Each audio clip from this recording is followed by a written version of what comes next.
It is 6 minutes now past the hour of 3 o'clock. Hey, good afternoon, everybody. I'm Brian Wilson, your friend and radio buddy, and you are listening to The Drive on Super Talk 99.7 WTN. And it's going to be a very busy day. As you know, special session starts today, mostly an organization thing, just a thing where we have to sort of set the rules and establish, the ground rules and get everybody ready to go in the right direction.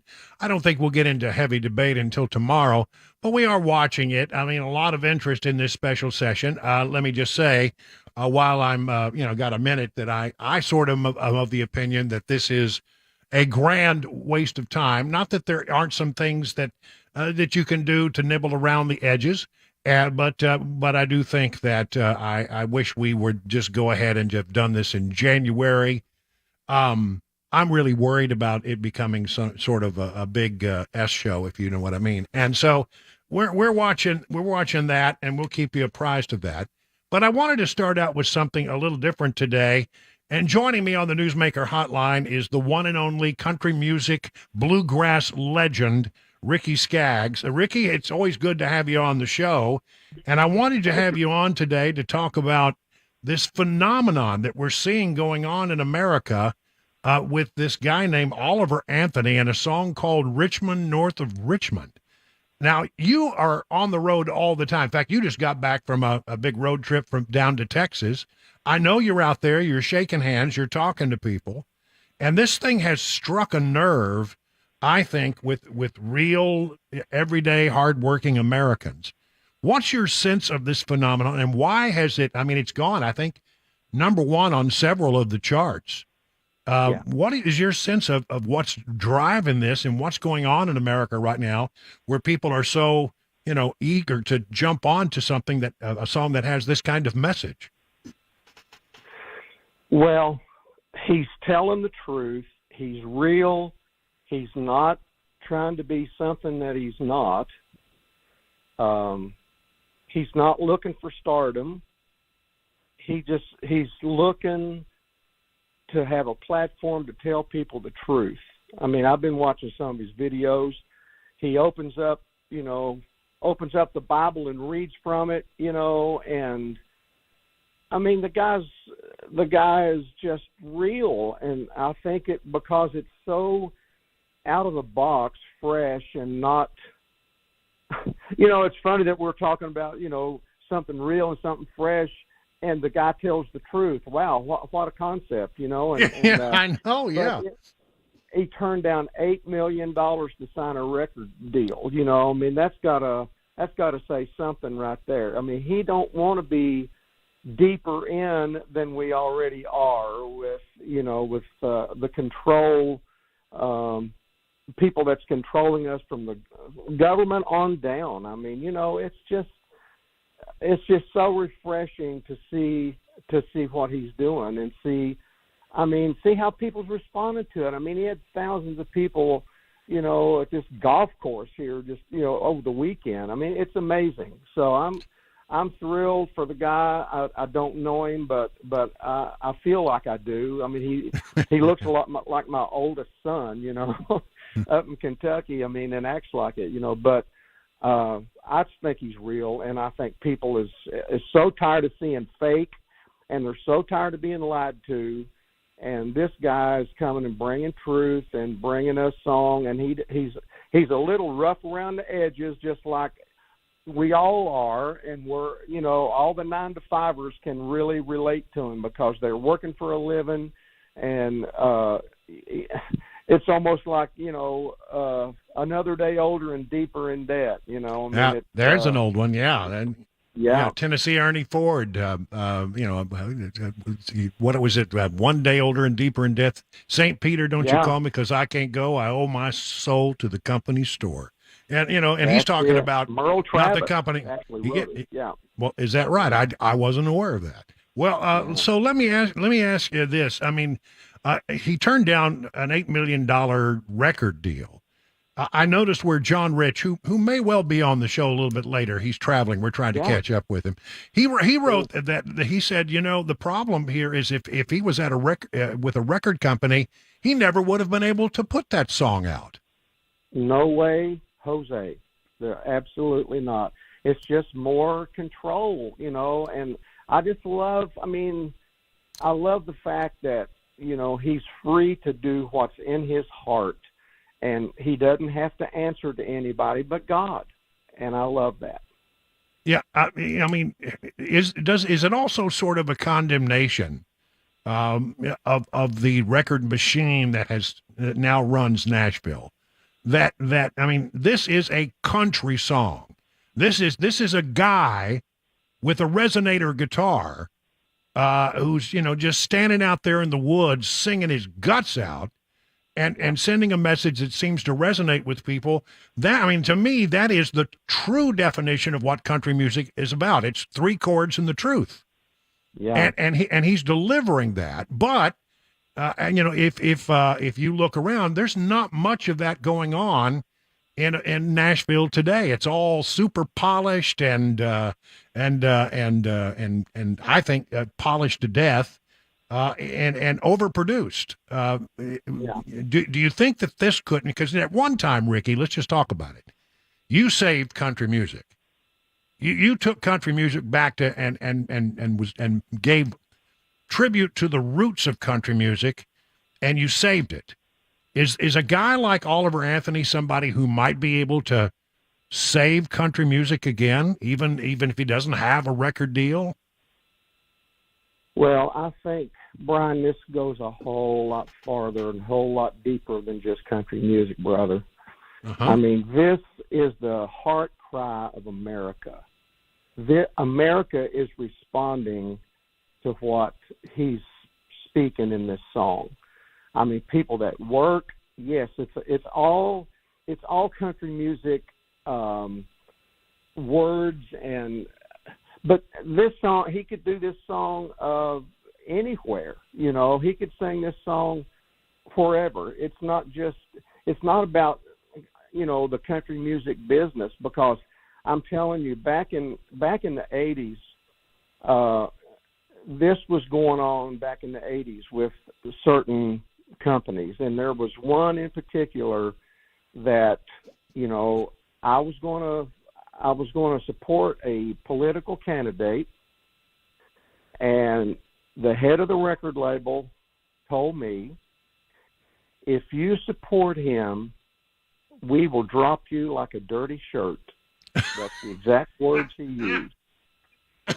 And I supported him, and he just ran in the primaries, and didn't get it. But they did.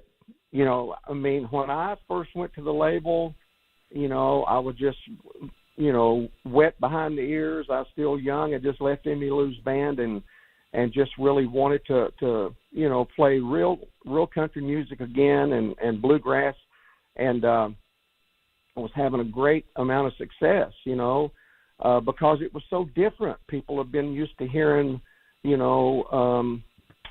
don't know, the cosmopolitan version of country. Yeah, right? yeah, and countrypolitan. So when I came out, it was very different, and it, it was, and I wasn't trying to do it. I just was doing what was in my heart. I did not sit down with a 10-year plan and plan out with a lawyer and a manager. Hey, this is what we're going to do, and this is, this is not what Oliver Anthony is doing either. He has not sat down with anybody and made a plan. He's just pissed off. He's saying what a bunch of people in America and around the world are feeling. And it wouldn't surprise me if it doesn't go into other languages, But I'm just telling you what you said and what John Rich said, that if he was on a major record label, he would have never been able to put something like this out, And I just know it happens when there's controversial things that people don't like to line up with, Right. And I have felt that even over the last few years, when President Trump gave me the the National Medal of Arts award. There were so many people that got mad at me because I went up there and received an award like that from President Trump. And so, you can't let people, you just can't let people control you. And that's what the masses want to do. If they don't agree with you, then, you're against them. And it's not that, we just don't agree with what you agree with. But that don't mean I don't love you and we can't be friends, but,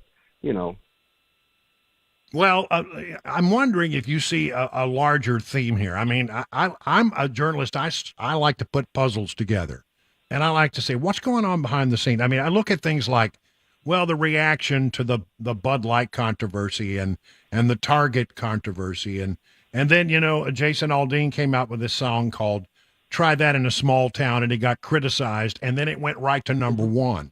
And then you got Oliver Anthony, and you got John Rich's out with an album that I think is going to be a big hit that also sort of hits upon some of these themes. I mean, it's speaking to something. And so I want to know if you have any grand sense of what it means writ large, beyond just John Oliver. Where is America right now that this stuff is resonating so strongly? Well, America's fed up. We don't trust people. We don't trust authority anymore. It's hard to. And I think there's a great awakening coming, and I heard a dear friend of mine say, before there be a great awakening, there has to be a rude awakening. And so we've been going through a rude awakening for the last 2.5 years, 3. And so it's, but I think this is the kind of thing that is awakening people. And it's not Democrat and Republican. I mean, it is that, but it has much more to do than just politics, and I think everybody that slings a hammer, pulls a wrench, whatever their vocation is, everybody can identify with what he's singing about, Well, and to me, it's like a voice crying out in the wilderness. It's somebody from somewhere that nobody knows, and he's standing up in the woods, on a stage playing a resonator guitar and just crying his heart out with this song, and he's had it. And I think people saying, yeah, me too. Yeah, I know. Well, Ricky, it's always a pleasure to have you on the program. And we need to get together. It's been too long since we've had a lunchtime. I agree. Yes, sir. All right. Well, let's get together. And thank you for being on the show today. Greatly appreciate it. Yeah. Thank you, Brian. All right. Ricky, the one, the only, the legendary Ricky Skaggs, ladies and gentlemen. It is now 20 minutes past the hour of 3 o'clock.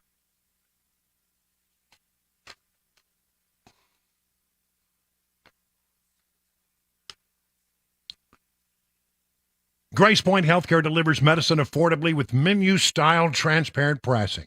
The idea here is that you know how much it will cost before the care is delivered. Smart Care plans begin at just $69 a month. You get unlimited office visits and free basic labs for the entire year. And because they treat the whole family, even newborns, they offer family plans as well. You marry that with a high-deductible insurance plan, and it could save you and your family hundreds of dollars. At Grace Point, we take our time with each patient. We see you the same next day. There are no long wait times, no crowded wait rooms. They treat naturally whenever possible. And it is a military vet-owned practice. Just some of the reasons why it's been voted the best primary care provider by Toast of Music City year after year after year. Grace Point Healthcare is on Main Street in Franklin. Call this number, 599-6868, to schedule a visit.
Former President Donald Trump's bond set at $200,000 in his latest indictment at that Fulton courthouse in Atlanta, wildfires in Washington, and a new twist on an old excuse, my dog ate my homework. Those stories and more coming up 3:30 Super Talk 99.7 WTN. That may be one of the greatest teases I've ever heard, because I'm definitely going to be listening to that. I actually have had experiences where my dog has caused problems. My dog ate my marriage license. I remember you telling me that. Yeah. I mean, I don't know how in the world Grogu got a hold of it, but I came in one day and it must have been laying on a table somewhere. The dog, the thing about French bulldogs is they're immensely curious, and they're sort of mischievous. Mm-hmm. They really are. I mean, as a breed, they really are. Ask anybody that's got one; they'll tell you the same thing. And the dog, if it can find something that it knows it's not supposed to have, will grab it and run with it. And paper, the dog just loves to shred paper. Yeah. But Party time, yeah. But the thing is, what the dog really wants is you to chase him or her around, because they've got something that they know they're not supposed to have. Mm-hmm. And for them, the joy is in the chase, and those little critters are fast. Well, they can run. What was I figured out? 14 miles an hour. French bulldog. Dang. It's pretty fast. I wouldn't have thought. Well, That's booking it's faster than I am at my advanced age. I can tell you that for sure.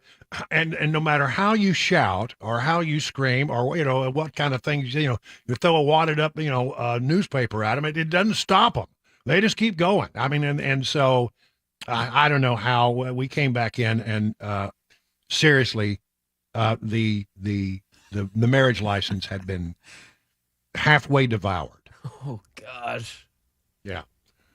And then one time we then had to, when Dawn went to take it, to get her name changed on certain things, you have to show up with a marriage license. Mm-hmm. She literally said, my dog. She took the thing in there. My dog ate our marriage license. With bite marks all over it. I mean, half of it's gone, yeah. Oh, But it was enough. There was the signatures could still be read, and that's close all enough. that apparently. Yeah, it was like. I guess at some point we really should, call down to Texas and get another one sent up. But that was pretty funny. I'll tell you that for sure. Grogu just wanted to let you guys know she's in on the marriage as well. So. Well, that's right. That's right. And she's a mess. It turned into she was pretty puppyish back then. She's turned into a pretty good dog. If you look, people watching on Super Talk, let me see. She's still back there? Yeah, she's back there asleep on the couch. Now that's a good dog. Just Wants to go to napping work away. with you every. I mean, wants to go to work with you every day. Can't wait. And when you say, "Hey, Grogu," ears pop up, those little bulldog ears, Mm-hmm. and say, "You want to go to work?" Oh yeah, she's all about that. Cabana. I'll tell you this: it's really not my dog. Cabana wife had to make a trip up to Michigan to see family this past weekend, so she comes back in on Sunday night. Yeah, and it's like, I don't know. I've been taking care of the dog. I've been feeding the dog. I've been watering the dog. I've been giving the dog its stupid medicine. I've been doing everything for that dang dog. But boy, once she walks back in the room, I am persona non grata. Who are you again, sir? Yeah, Get out of my way. I mean, you would not believe the carrying on that goes on. Of course, Cabana wife, she sort of caused it. Oh, yeah. He's doing that. No, and the dog just goes crazy. In fact, did you see her ear perk up back there? Yeah. Yep. She knows when you're talking about her. Well, I was going to talk about what's going on in Tennessee, but I'll just put it this way. We got a special session going on. My understanding is that Super Talk's Matt Murphy is going to be down there in a short while. We may hear from him a little bit later to talk a little bit about what he's seeing. This is really Organization Day. My quick 1 minute take on it is I wish we weren't doing this. And it's not that maybe there isn't something has a merit here. I mean, I've been looking through this list of bills that are going to be considered. And, I think there are some things that have a little merit. I see some things in there that maybe concern me a little bit. It's hard to know in the first day. Everybody can throw a bill in the hopper. But that doesn't mean it's going to actually get considered and it's not going to get moved. So it's hard to know what things. Generally, if they're brought forward by leadership, they will get considered almost always. But we know this. The governor is not going to get what he originally wanted. He's just simply not going to get it. We could have done this in January. We could have saved the taxpayers some money. There's nothing here that I see that is so critically urgent that it could not have been considered in January. Other people may disagree, but I just think, it was a reaction of government that we must do something. And so they're doing something. We'll see whether anything that comes out of this special session is worth talking about, or whether there's things that concern us. We're going to be watching it like a hawk. You can count on us for sure. 3:30 now on Super Talk 99.7 WTN.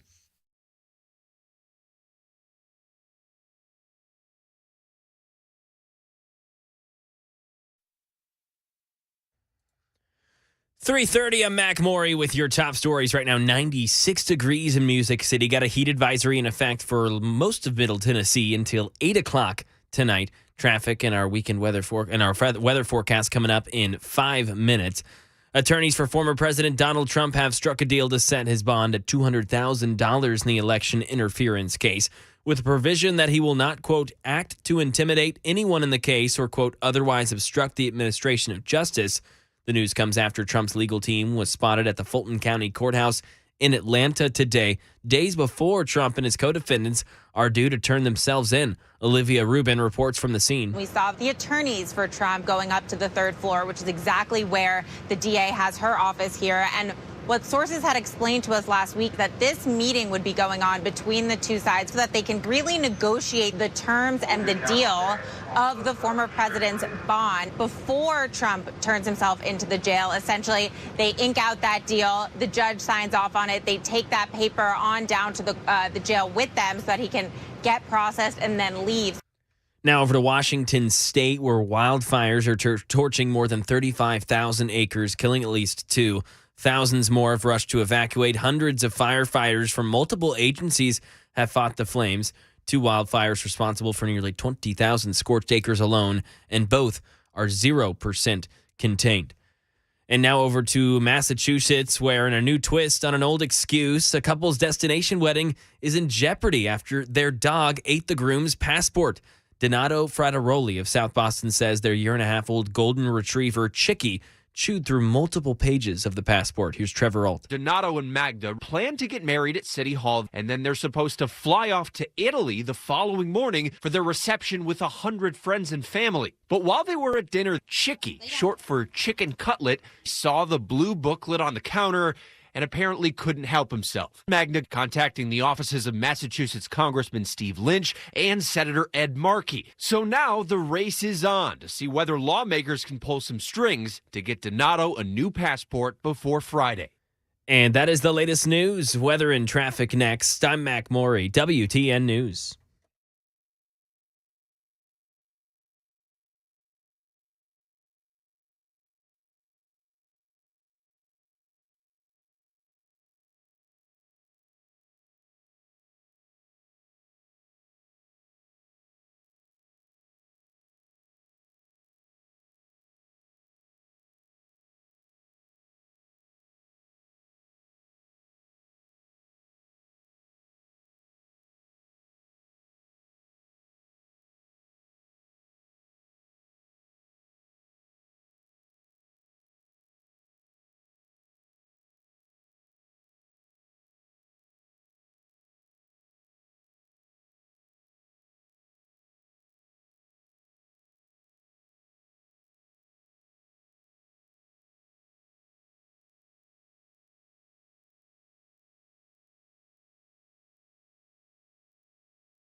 You know, people in our area know that Genesis Diamonds is the value leader. They've proven it time and time again. You know why?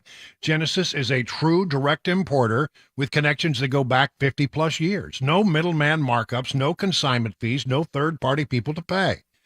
But one thing people here really love about Genesis is this is where you can get her a better ring, a designer ring, a handcrafted ring that reflects how you see her. While other stores sell knockoff rings or crappy overseas rings, at Genesis you can get her a stunning designer ring made in America by top designers. They are made to last. Names like Tacori and Viraggio and dozens more. Bottom line, she will proudly show off a Genesis ring because it won't be a mass-produced ring.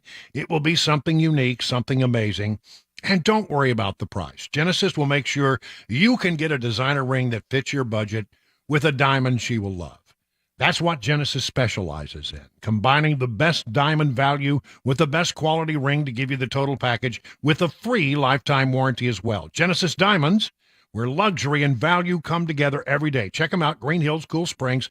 And don't forget about the all-new collection of amazing luxury pre-owned Rolex watches. It's just incredible.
It is 38 minutes now past the hour of 3 o'clock on Super Talk 99.7.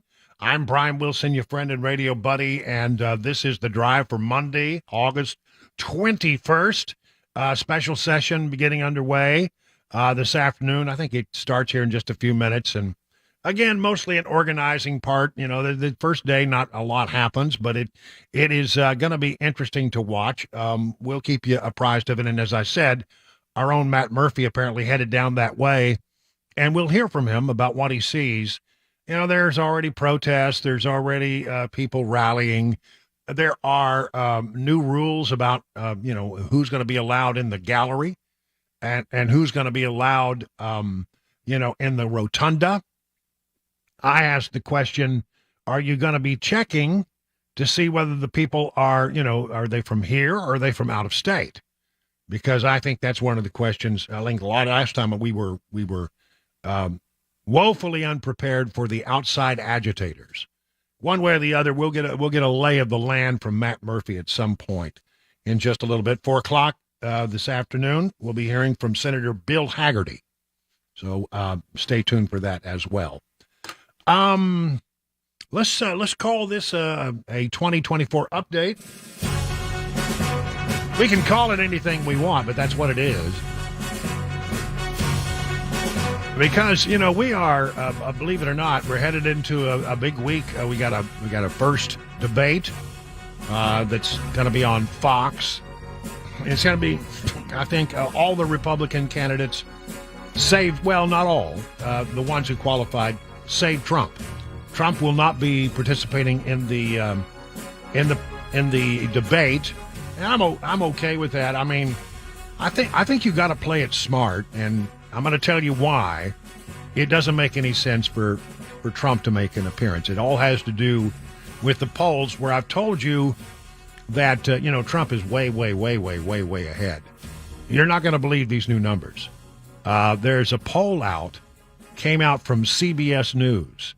Trump has the support of 62% of Republicans, likely Republican voters in the coming election. Now, that's a nationwide poll, and I want to talk about that a little bit, about why that's different from the way things actually mean. But, that shows he's strong. Trump, 62. DeSantis, 16. Ramaswamy, 7. Ramaswamy's now pretty much established as the third-tier candidate. Pence, 5. Haley, 2. Christie, 2. Scott, 3. Hutchison, 1. Burgum, 1. And, nothing much else after that. Trump, in fact, then leads in this CBS News poll, leads DeSantis by 46 points. That's just unheard of. That's unbelievable. But you got to understand, that's just sort of that's a beauty pageant kind of poll. That's a poll where you're looking at, what are the national numbers, and how does it shape up, as compared to this point in the campaign. Well, that's a strong number, 62. But that's not the way we elect presidents. We do it through a primary and caucus system. And you have to go and look and say, well, what happens is, okay, you got to do well in Iowa. You got to do well in New Hampshire, and you got to do well in South Carolina, Nevada, all of those places. And then by the time you get to Super Tuesday, when we get into it, well, then you'll know where things stand. So let's just take a moment and let me pull out of this particular graphic and bring up the Iowa numbers. Where is right now? Well, Trump's doing very well in Iowa. When you look at the Iowa numbers, Trump leads by 23 points. It is Trump 42. This is according to, well, I'm gonna do the average. Trump 43, DeSantis 17, Scott 10, Ramaswamy 5, Haley almost 5, Pence almost 4, Christie 3.5, Burgum 2. So there you have it. Trump leads DeSantis, his nearest rival in Iowa, by 26. But what does that mean? Trump has 43. I did a little math, and I believe I'm correct in these numbers. I've double-checked them. And there are, if you add up everybody else but Trump, then it comes to about 46. Trump 43, everybody else 46.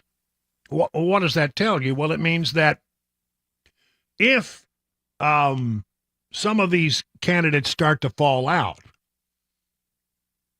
it means that 46% of the Republican electorate is now looking for someone else other than Trump. Now, that doesn't mean they won't ultimately land on Trump. Doesn't mean that if Trump gets the nomination, they won't support him. But right now, I think, if you add it all up, it indicates that there are a significant number of people still casting around for someone other than Trump. I think Trump wins the nomination. Don't get me wrong. Don't at me. I don't want everybody gets angry if, the Trump people believe that it's supposed to be a coronation.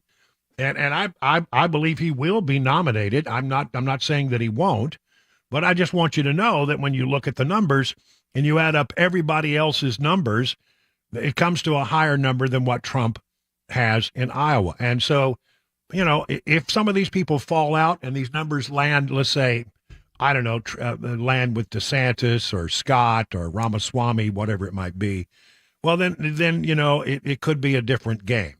It could be a different game going forward. My prediction is still Trump gets the nomination. And, he's right about one thing. He's absolutely right about this. He has said that, all I need is about one more indictment to seal this thing up. Well, if you look at that national poll that I told you about just a moment ago, that may be it. That may be the evidence of what he's talking about. Because every time you go after Trump and you throw an indictment in his direction, his numbers go up. People are saying, people look at what's going on to Trump and they say it's not fair, it's not right. And it's not. So, it is hard to see another outcome at this point other than Trump gets the nomination. But again, I just want to leave an outside note here that if you add everybody else up and if everybody were to coalesce behind one candidate, well, it might be a tighter race, that's for sure. As long as we're talking about 2024, get ready for this. Biden campaign targets battleground states with a $25 million ad campaign. President Biden's campaign is launching a $25 million advertising campaign focused on several key battleground states, ramping up its messaging early in the election cycle. The campaign on Sunday announced the 16-week campaign, which marks its third major ad buy since Biden officially announced he would seek a second term. The campaign will air television ads in major markets and some of these states will sound familiar to you, I'm sure. Arizona, Michigan, Georgia, Nevada, North Carolina, Pennsylvania, and Wisconsin. It is also running targeted ads focused on Hispanic voters in Florida. He's got a real problem with Hispanic voters. Hispanic voters, he thought, the Democrats all thought, you open up the borders, then you're going to get a lot of support from the Hispanic community. But, that simply has turned out not to be true. Look at what happened in the state of Texas, for example. The state of Texas, there were Democrat areas that had been Democrat areas for decades and decades and decades and decades. And many people down there, because of the border situation, and they're feeling that this is caused by Biden, many Democrat candidates decided they were going to run for the first time as Republicans. And so there were a lot of people who changed parties and won down there. Republicans won in Texas, in South Texas, where they normally do not win. And it says to me that, they've got a real problem, a very serious problem with Hispanic voters, the Democrats do. According to thehill.com, the buy includes the largest and earliest media buy for a re-election campaign into constituency media ever, as well as the largest overall buy for a re-election campaign at this point in time, ensuring that President Biden's message is heard throughout this year's Republican primary. The targeted ad campaign are all in battleground states that Biden won in 2020, with the exception of North Carolina, where he lost by fewer than 100,000 votes, and Florida, where he lost by a wide margin. But remember, in Florida, it's targeted against Hispanic voters. They want to try to change that. They get the Hispanic voters back in their column, they'll do, significantly better in the state of Florida. So there's that going on. So to recap very quickly, a very strong showing by President Trump in this CBS poll. With 62% of those who say they tend to vote in the primary process across America now saying they support Trump. It is Trump's to lose. Trump will not be at the debate. but he apparently is going to sit down with Tucker Carlson and give an interview. Question will be, who will watch the interview and who will watch the debate?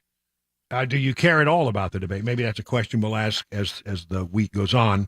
We got a couple of more days to figure that out since the debate is on the 23rd. It is now 50, count them, 50 minutes past the hour of 3 o'clock on Super Talk.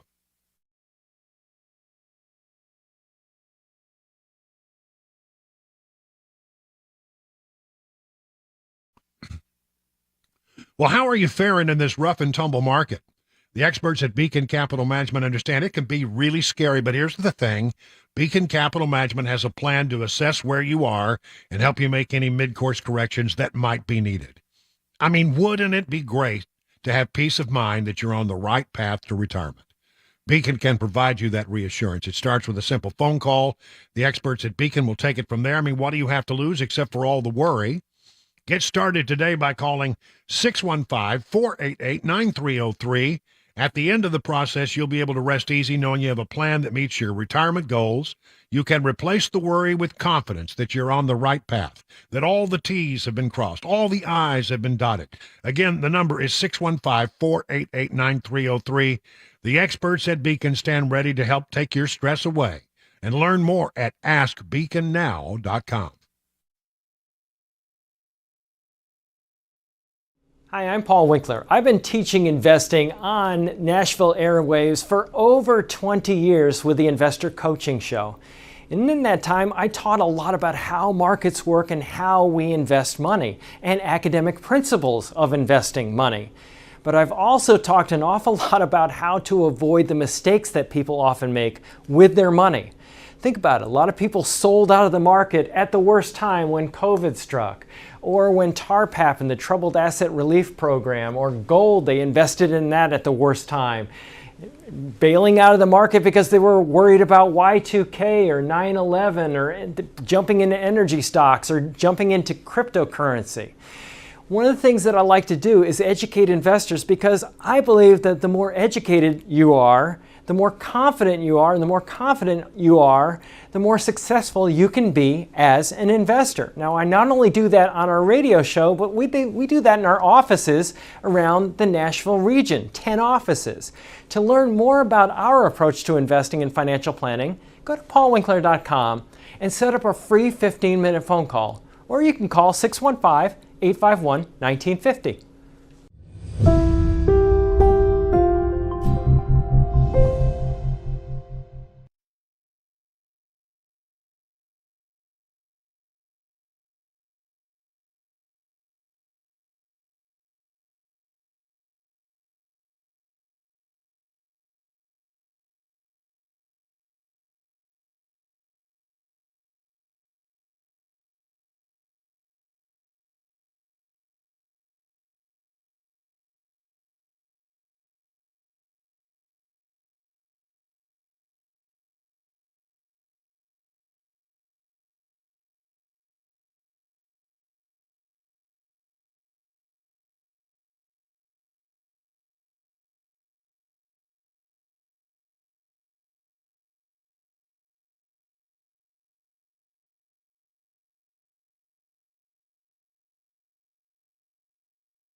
The state's special session on public safety set to gavel in the next few minutes.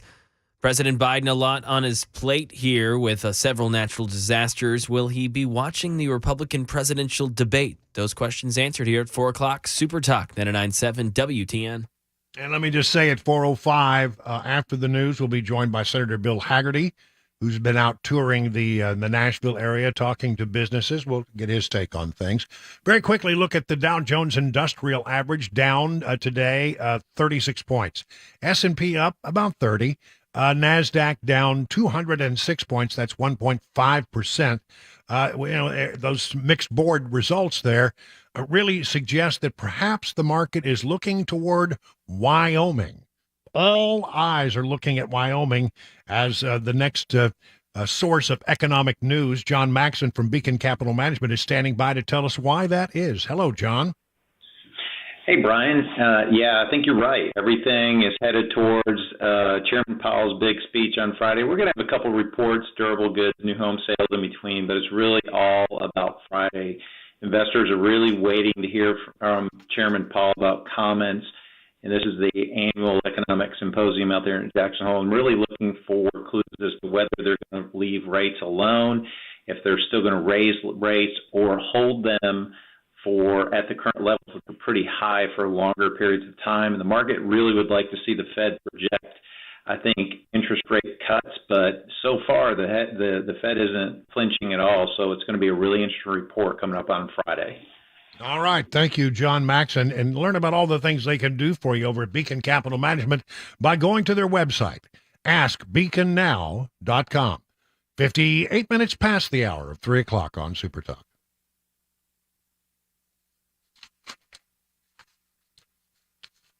Let's talk about Stoltzco. If you're in the market for a pole barn, the two brothers that run Stoltzco are the two guys you need to talk to. Exceptional quality, craftsmanship, fair prices.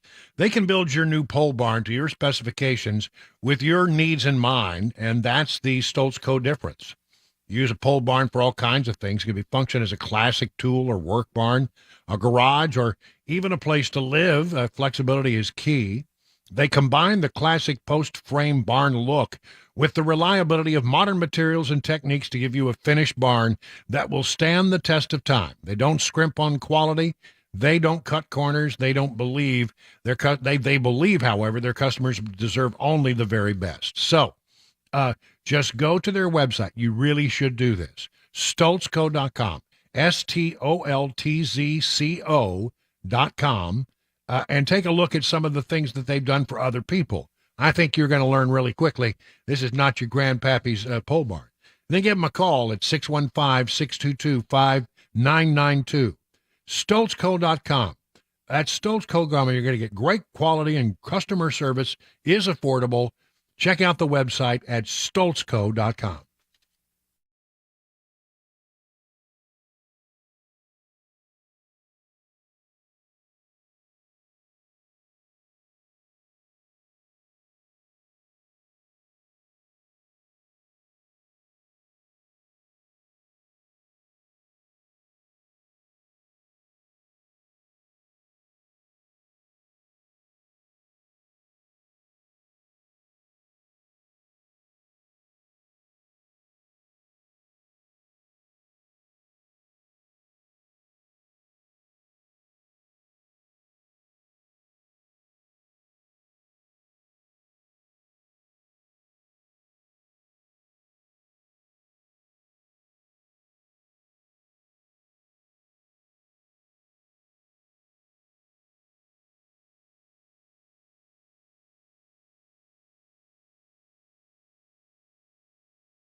It is 4 o'clock. I'm Mac Morey with your top stories. Right now, 96 degrees, a heat advisory in effect for most of Middle Tennessee until 8 p.m. tonight. Expecting a hot and drier week. Complete weather and traffic report in 5 minutes. Tennessee special session on public safety in wake of the tragic Covenant school shooting earlier this year is just beginning. Today, mostly a setting the table sort of day, organizing and planning discussions to be had. Each bill will have to get passed by the same committee 3 times. After that, bills will move up to the Senate. Republican leadership vowed not to consider anything restricting someone's access to firearms, including Governor Lee's proposed enhanced order of protection when a court rules someone is a threat to themselves or the public. And protesters and supporters alike have been gathered outside of that state capitol building all day. And we'll keep you updated on all things notable there this week right here on Super Talk 99.7 WTN. And President Biden, a lot on his plate with an upcoming budget standoff, several natural disasters from Hawaii to the West Coast. And one item that likely won't be on his schedule is this week's Republican presidential debate. Andy Field. Former President Donald Trump's already said he's so far ahead of the other candidates, he'll skip this week's first-party presidential debate. But what about President Biden? Does he plan to watch the Republican debate on Wednesday? I don't know. I sure hope not. White House spokesperson Olivia Dalton traveling aboard Air Force One to Maui. Mr. Biden plans to be on vacation in Lake Tahoe during the debate. And a salmonella outbreak. It's affecting Tennessee, Kentucky, 9 other states. And this is all linked to pet turtles, according to the CDC. As of Friday, 26 people across 11 states have reportedly been infected. Tennessee has the most with 6 infections. Kentucky has 1. Overall, 9 people have been hospitalized. Now over to New York, a rare honor for deceased Supreme Court Justice Ruth Bader Ginsburg in her home state. Sherry Preston. Inside the state capitol building in Albany, there's a huge set of stairs known as the $1 Million Staircase. That's what the original price tag was supposed to be. Along the walls of the ornate structure, the names and likenesses of famous New Yorkers. And now, Supreme Court Justice Ruth Bader Ginsburg from Brooklyn is among them. Her daughter Jane was at the unveiling. My mother, Justice Ginsburg, would have been proud to share the sandstone spotlight with all of these personalities, great and small. Hers is the first name added in 125 years and only the 7th woman. And that is the latest news. Traffic and weather next. I'm Mac Morey, WTN News.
Senator Bill Hagerty is standing by on the line to talk to us about what's going on his economic development tour.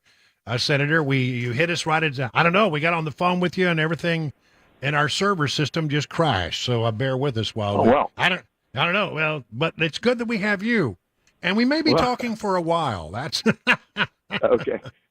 All right. Well, are we Senator, on air, Brian, or we just? Yeah, no, we are on air, and I apologize for any confusion.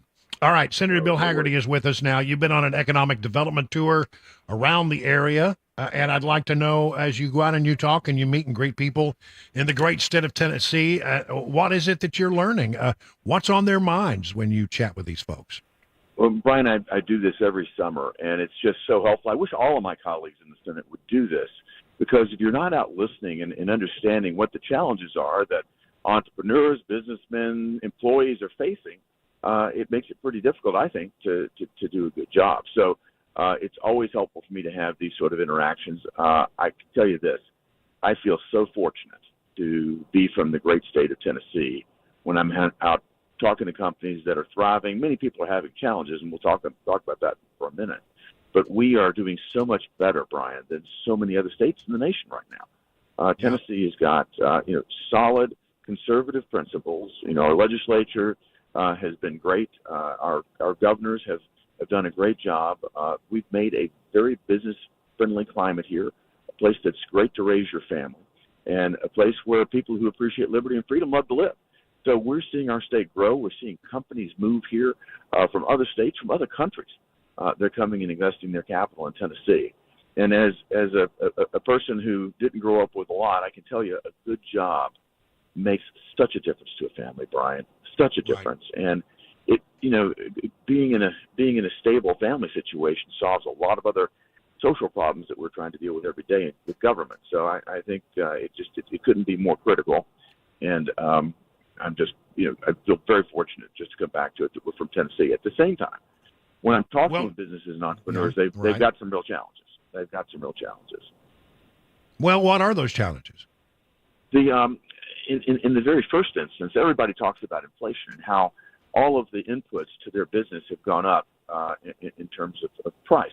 If you think about it, from the day the Biden administration took office, they decided it was a good idea to wage war on the domestic oil and gas industry. Well, Brian, you know this. Everything that's manufactured's got to be shipped or moved. Energy is an input factor in most manufacturing processes, inherently inflationary. And if you look at this Biden inflation, the past 2.5 years, he's sort of taking credit for the fact that the rate of inflation is going down, but inflation is still going up. And it's every month he's been president, inflation has outstripped wage growth. So if you look at it from a real wage standpoint, Americans' wages are down 5% when you take inflation into account. And Joe Biden's patting himself on the back and doing some sort of victory lap tour when he should be ashamed of what's happening. If we went to zero inflation growth from this month forward the rest of his term, he would still hold the record of the century for the highest inflation president that we've had in the past 100 years. So it's just unbelievable that he's out trying to take credit for this. People are having a hard time getting employees as well, Brian. You may have experienced that yourself. The great retirement of the pandemic has had a real impact, and getting skilled workers and also the impact of just having people not working for so long because the government was your competitor. You think about how long people were getting, quote, benefits and incentivized not to work. I think that's had a very damaging effect, particularly on the more entry-level positions that employers are trying to hire for right now. I've been very pleased with Governor Lee's work on the Tennessee Colleges of Applied Technology, what the community colleges are doing, and I'm encouraging every business person to get closer to these colleges, to let them know what their needs are, so that we're training the next generation for the jobs of the future. And I think that's happening more and more. And again, I applaud the governor and our legislature for moving that forward. They've funded it properly, and I think they really realize that having a strong labor pool is going to be a source of competitive advantage for Tennessee, and we're focusing in on that. All right, and let me turn back to energy for a moment, because it seems like to me, tell me if I've got this right. The president of the United States was heading into a midterm election, and he knew that inflation was going to kill him if he didn't do something about it. And he knew and like everybody, the Democrats know this as well if they're honest with themselves, that the one thing that can ripple through an economy and cause more damage inflation-wise is the high cost of energy. It's its own fault that energy costs were going up. But what his answer was, let's take a bunch of oil out of the Strategic Petroleum Reserve, and that will hold down the price of oil and gas artificially. And he was doing that all the way, as I understand it, into June. Well, now we have a Strategic Petroleum Reserve that is somewhat, compromised, and you really can't take any more oil out. It's the lowest it's been since the 1980s, and you got a situation where oil and gas prices are starting to go back up again, and inflation is going to be a problem. There's no place left for him to turn. Do you see the economics shaping up the way that I see them, or am I wrong? No, as usual, Brian, you are extraordinarily perceptive, and this is I called it the strategic political reserve that Joe Biden completely abused. That's for, as they say, a rainy day. That's for a real disaster. That's for when a country gets into war. When we've had a major hurricane, we got down to supplies in America of diesel fuel, single day supplies up in the Northeast. That's how close he's run this, and how dangerous it would be. He could shut down the entire transportation system, and we don't have any ability now to surge that back because not only what he's done with the Strategic Petroleum Reserve, but also the lack of permitting and the uncertainty that they put into the refining capacity here in America.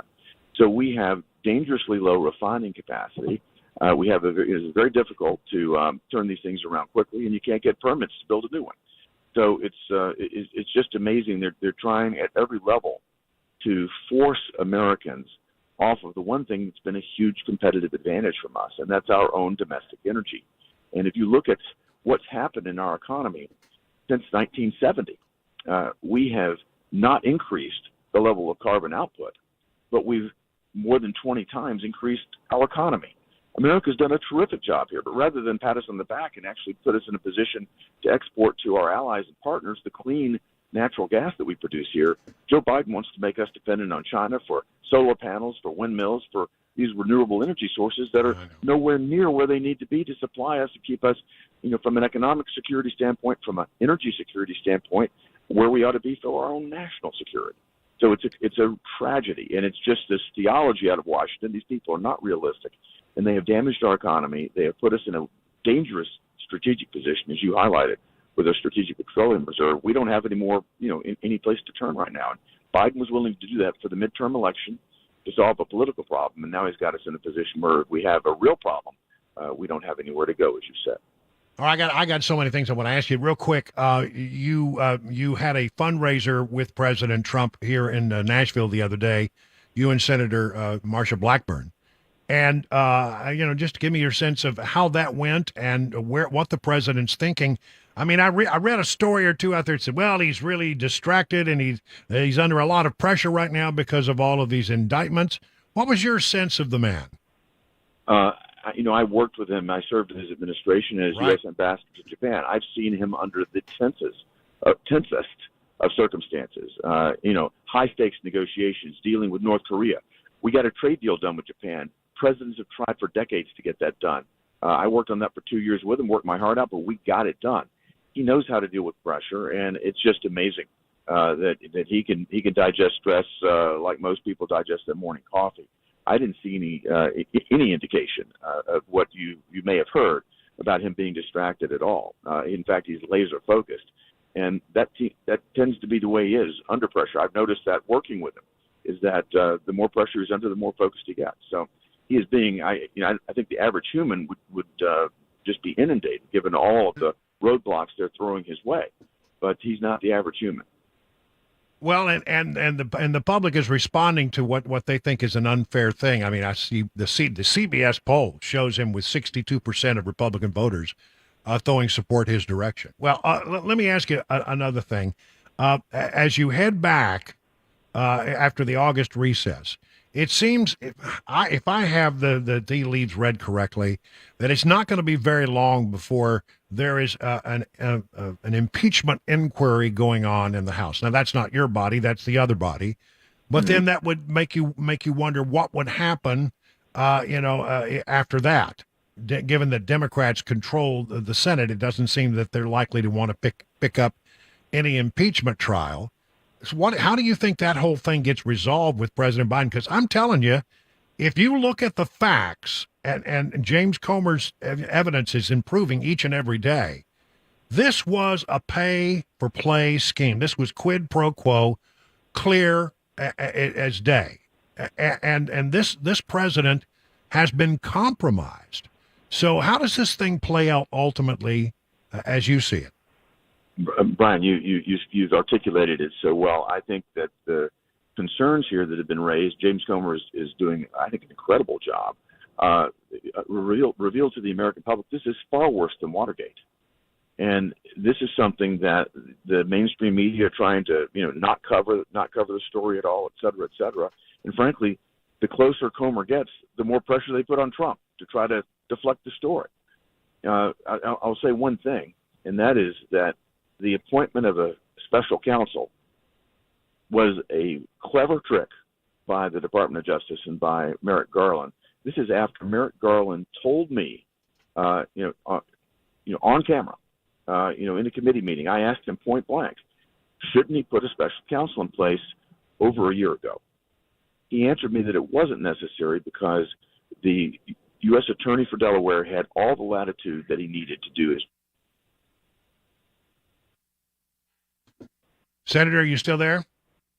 Heard that testimony. As soon as the Republicans took control of the House, they came forward and said what Merrick Garland told Haggerty was not true. They've been constrained, they've been controlled. This guy Weiss has been controlled by the political appointees at the Department of Justice, and he's not been able to do what he needs to do. In fact, what they did is they ran out the statute of limitations. So this guy Weiss, who has basically been a puppet, he's the last person you would put in charge of a special investigation. Well, you say it's a trick. What's the trick? The trick is that now they will be able to respond to Comer and to the Republicans in Congress and say, we can't comment on this because it's an ongoing investigation. There's a special investigation. I think what it does, it has a very dampening effect in terms of access to the records. What I think we were on the road to getting Weiss to testify. That's, making him special counsel actually makes it easier now for them to put a shroud on this to get them past the 2024 election. So this is a play for time. That's what my read of the situation is. I think that's going to be the impact. We'll see, Brian. I mean, you've been watching Washington for a long time too, but you ask yourself why they did it this way and why they did it now. And my sense is this isn't about getting at Hunter Biden with a special prosecutor. This is about getting a talking point in place that says, don't worry, we've got a special prosecutor in place. He's going to have to take, his own path and process. And by the way, because he's special prosecutor and because of that status, he can't be called to testify, and his records aren't going to be made available to the Congress. That's where I think this winds up. Yeah, I'm with you 1,000% on that, but that's the way I read it as well. Well, Senator, it is always good to have you, and thank you for checking in while you're in the state. Please come back again anytime. We're always welcome to have you here. We enjoy our conversations with you. Likewise. All the best. Thank you. And sorry for the rough start. We got that. We went in there with a ball peen hammer and we beat that computer into submission. We're now ready to go. It is 20 minutes now past the hour.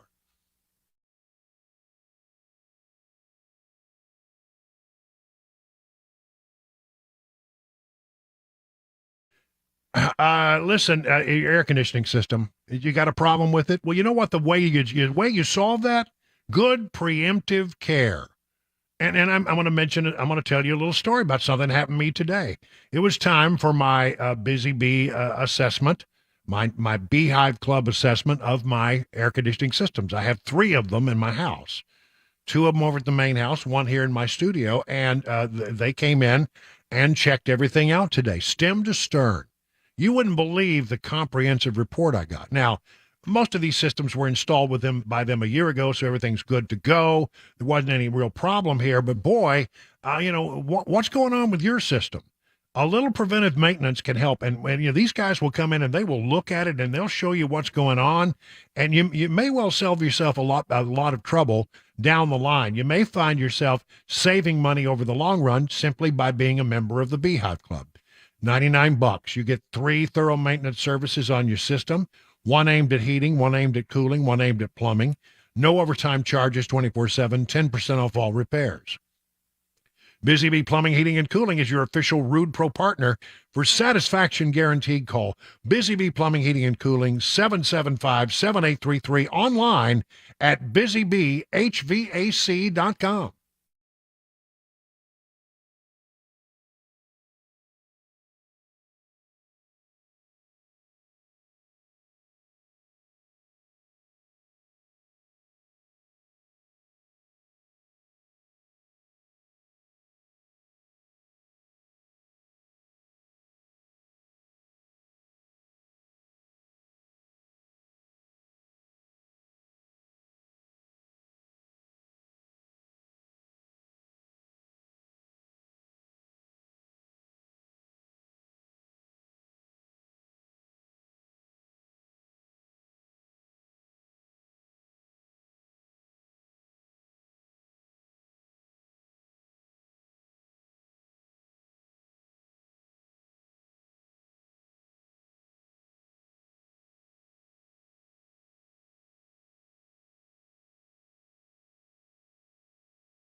Some new security rules in the special session today inside the state's capital, and today's closing money news. Those stories and more coming up 4:30. Super Talk 99.7 WTN.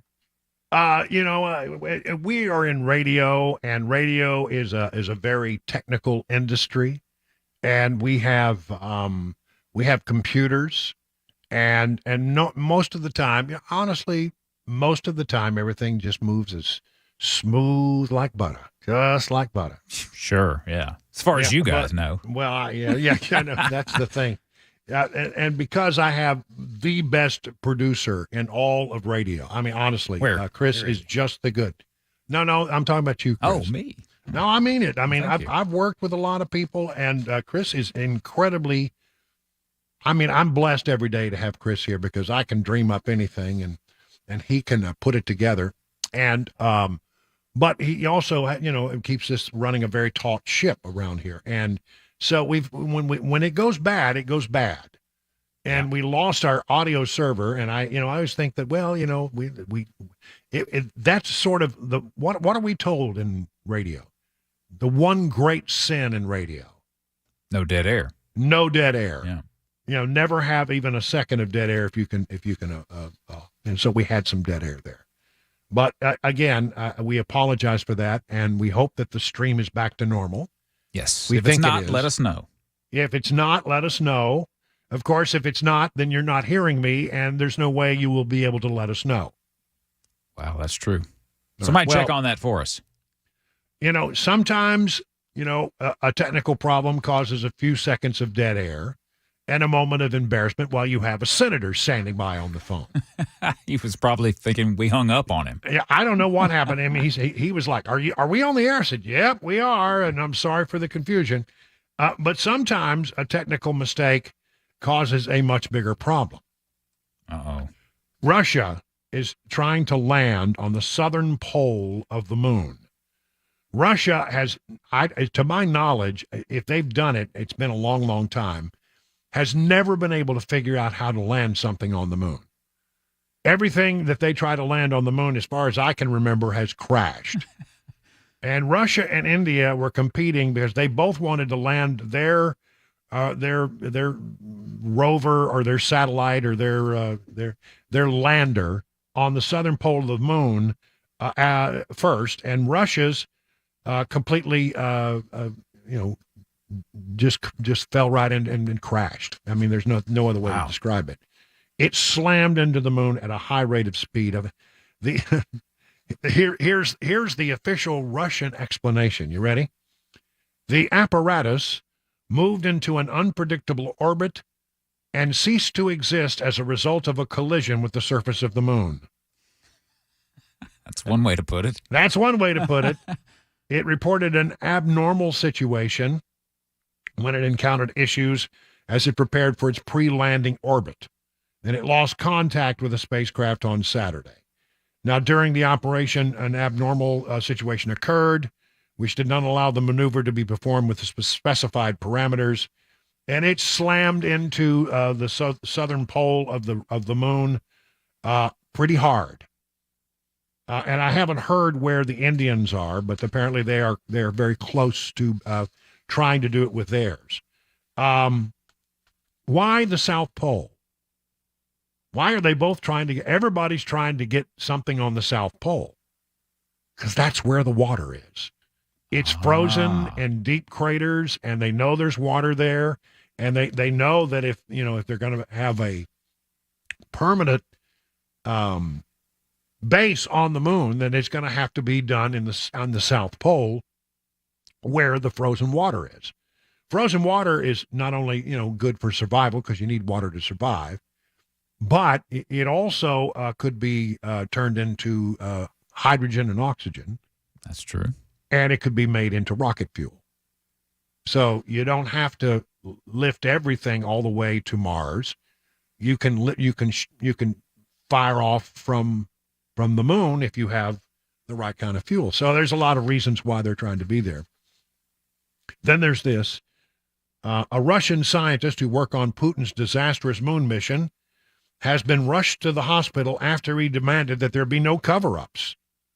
Top astronomer Mikhail Morov suffered a sharp deterioration in his health after the Luna 25 probe smashed into the lunar surface.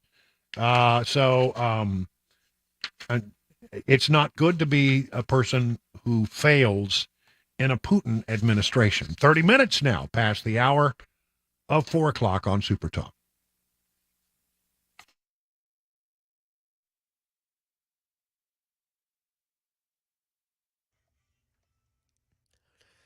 Thirty minutes past the hour of 4 o'clock. I'm Mac Morey with your top stories. Sunny, 96 degrees, a heat advisory in effect until 8 p.m. Full weather forecast and the latest traffic report on the way in 5 minutes.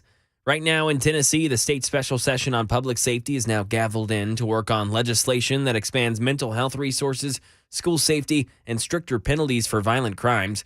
Republican leadership, though, has vowed not to consider anything restricting someone's access to firearms, which includes Governor Lee's proposed enhanced order of protection when a court rules someone is a threat to themselves or the public. Channel 4's Michael Warwick is inside of the state capitol and tells us about some new security rules for today. It limits the amount of people who are allowed in the House chambers themselves, and it limits the amount of people who can be outside the House chambers in this rotunda. So we've seen long lines of people actually have to wait for state troopers to allow them in. There are state troopers here from across the state. They are all across the state capitol campus, making sure to keep the peace and limiting the amount of people who can get into the actual chambers themselves. And the special session on public safety will last a minimum of 3 days. Now over to some money news. Daria Albinger walks us through what happened on this Wall Street. Stocks started the week mixed. The Dow fell 37 points, the Nasdaq rose 207, and the S&P closed up 30. August traditionally is the worst month of the year for stocks. Investors will be waiting to hear what Fed Chair Jerome Powell will have to say at a conference this week in Jackson Hole, Wyoming. The event has been the setting for some of the central bank's major policy announcements. Nissan is recalling more than 236,000 2020 to 22 Sentras. The tie rods in the front suspension can break, causing drivers to lose steering control. Need a good, inexpensive car? Good luck finding one, especially if you want a new one. There's just one model with a sticker price under $20,000, the Mitsubishi Mirage, with Americans increasingly choosing pricey SUVs and trucks rather than small cars, and pandemic-induced supply issues, which still haven't completely been resolved. Prices are still continuing to soar. And that is the latest news, traffic and weather on the way. I'm Mac Morey, WTN News.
Let me tell you about the Wellness Institute of Nashville. Dr. Kevin Mitchell is my doctor. He can be your doctor.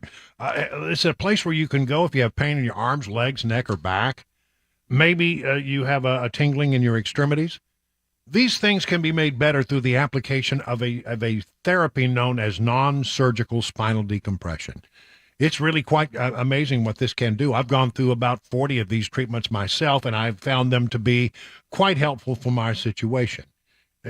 Listen, why don't you find out if you're a patient who's going through this kind of pain? If you're a new patient, man, have I got a deal for you. An exam, consultation, x-rays if needed. Bring in an MRI if you got one. Dr. Mitchell will go over your condition, come up with a therapy plan, get you started.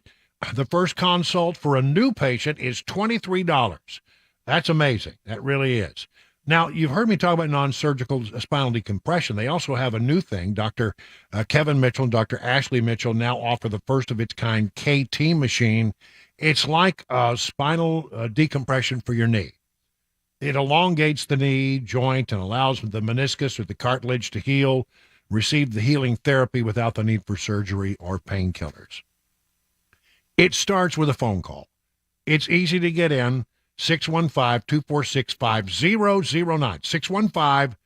615-246-5009. Learn more at painisbad.com.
38 minutes now past the hour of 4 o'clock on Super Talk 99.7 WTN. I am Brian Wilson, and I am your friend and radio buddy, and we're glad that we have you. Man, we got a heck of a show here today. Started off with Ricky Skaggs talking about that Oliver Anthony song. That was good stuff. Senator Bill Haggerty has joined us. But I want to dive back into the stuff that you're only going to hear on this station. I mean, nobody else brings you this stuff. You're not going to find it on any of your network newscasts. You might hear some of it on Fox News. I mean, but that's about it. Everybody's talking. The mainstream media's got nothing to say, nothing but time to talk about Donald Trump and indictments, but nothing about the investigation that's looking really, really strong against Joe Biden. So where are we? Since it's been the August recess, we haven't heard from folks on Capitol Hill to the degree that we normally would. And James Comer sat down this weekend with Maria Bartiromo and gave us sort of an update on where we are. One of the things is that the big news, and if you haven't heard it, is that Joe Biden apparently had a bunch of fake accounts. And the fake accounts were being used to pass government information over to Hunter Biden. Here is James Comer, chairman of the House Oversight Committee.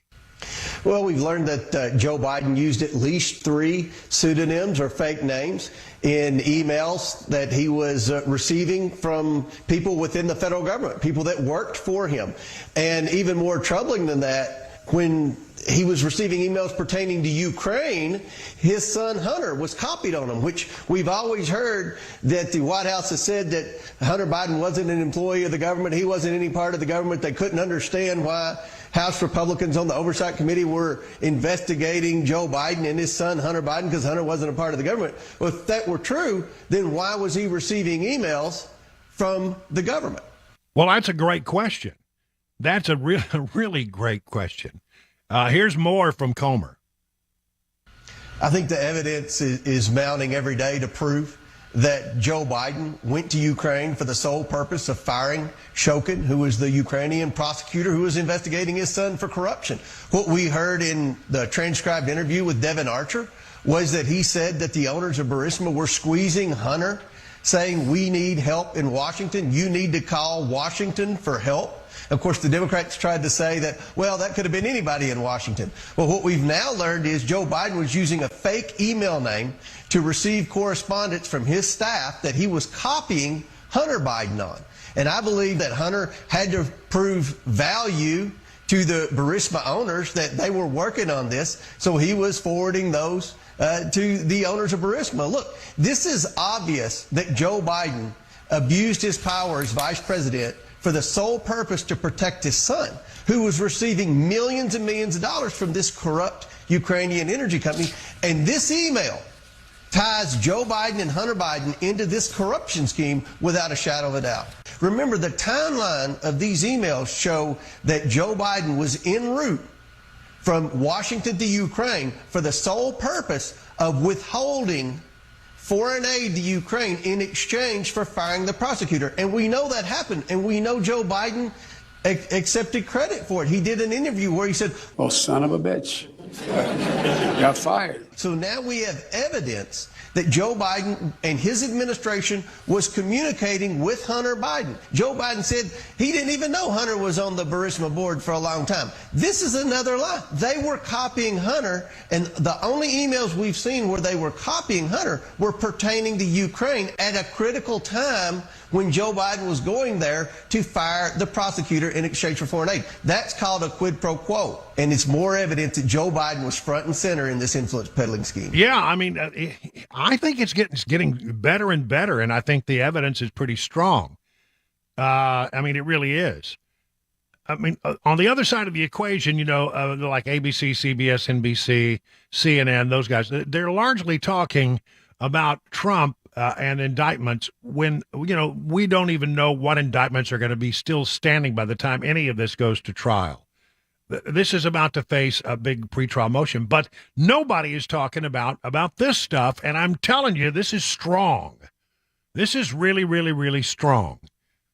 And as for the special counsel, I think Comer is in the same place, in the same analysis we got from Senator Bill Hagerty a short time ago, that the special counsel, Weiss, has been given that title mostly as a form to obstruct the investigation of the House where they can. We are facing obstruction like has never been demonstrated in the history of congressional investigations. Not only are we being obstructed by the Biden legal team, we're being obstructed by the Department of Justice, we're being obstructed by the FBI, by the Secret Service, by the IRS, by the Democrats on the House Oversight Committee. And the next question is, will we be obstructed by the new special counsel, David Weiss, investigating this? We have produced, with every subpoena we've issued, we have produced more new damaging evidence of Joe Biden's involvement in his family's influence peddling schemes.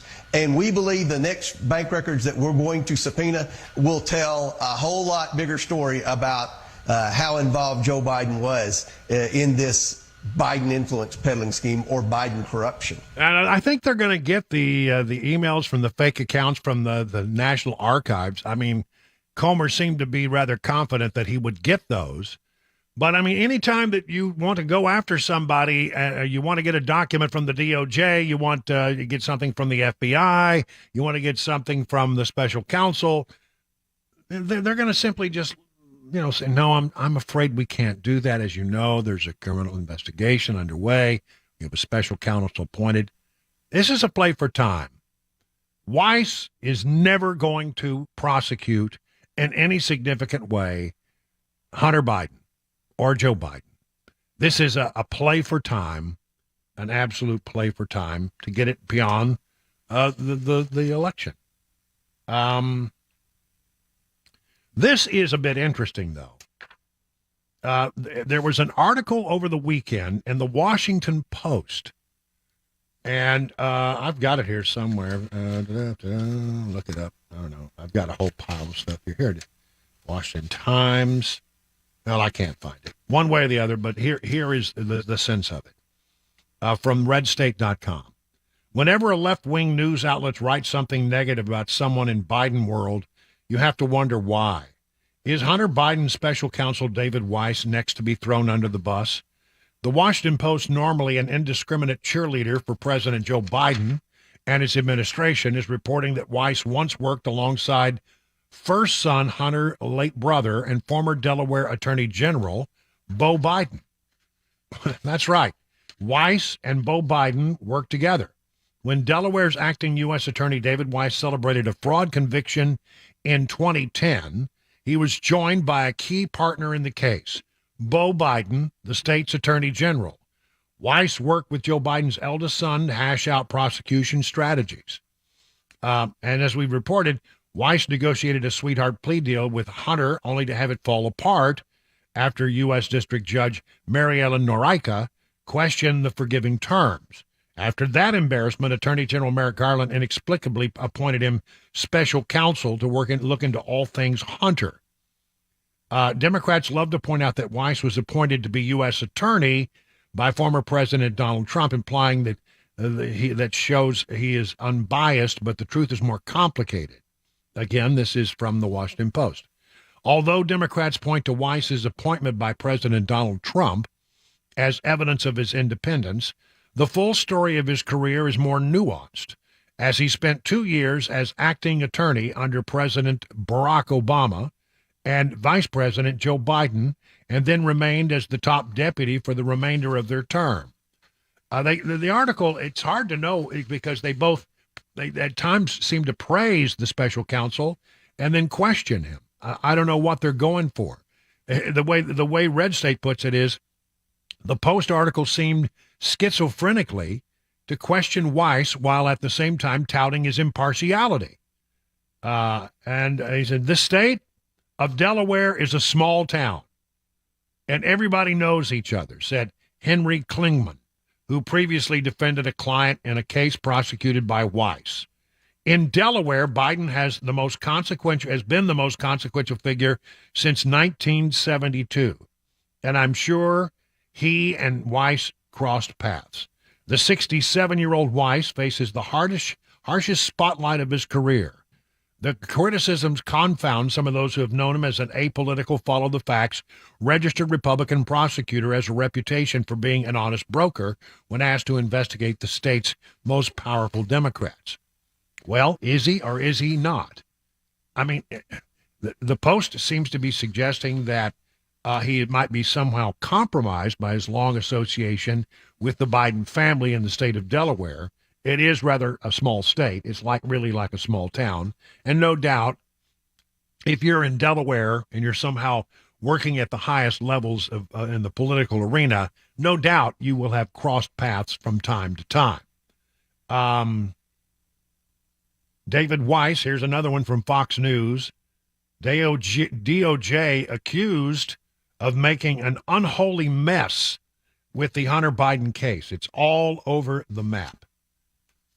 Look, I don't know what to think about Weiss. My take on it is, until we have some reason to believe otherwise, I am skeptical that he is interested in carrying out an absolutely apolitical investigation.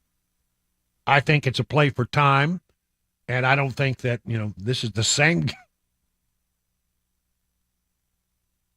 This is the same guy who went out of his way to try to get some kind of plea deal that was nothing. Basically, let Hunter Biden off with a rap on the knuckles. And I don't know that as special counsel, his instinct is going to be to do anything different than that. It is now 50 minutes past the hour of 4 o'clock. Hi, I'm Paul Winkler. I've been teaching investing on Nashville airwaves for over 20 years with the Investor Coaching Show. And in that time, I taught a lot about how markets work and how we invest money and academic principles of investing money. But I've also talked an awful lot about how to avoid the mistakes that people often make with their money. Think about it. A lot of people sold out of the market at the worst time when COVID struck, or when TARP happened, the Troubled Asset Relief Program, or gold, they invested in that at the worst time. Bailing out of the market because they were worried about Y2K or 9/11, or jumping into energy stocks, or jumping into cryptocurrency. One of the things that I like to do is educate investors, because I believe that the more educated you are, the more confident you are, and the more confident you are, the more successful you can be as an investor. Now, I not only do that on our radio show, but we do that in our offices around the Nashville region, 10 offices. To learn more about our approach to investing and financial planning, go to paulwinkler.com and set up a free 15-minute phone call. Or you can call 615-851-1950.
Tennessee special session on public safety now in session. The state capitol welcoming people with new security rules. President Biden on his way to Maui soon, and school has started yet again in Tennessee. Those stories and more coming up at 5 o'clock. I'm Mac Morey here, Super Talk 99.7 WTN.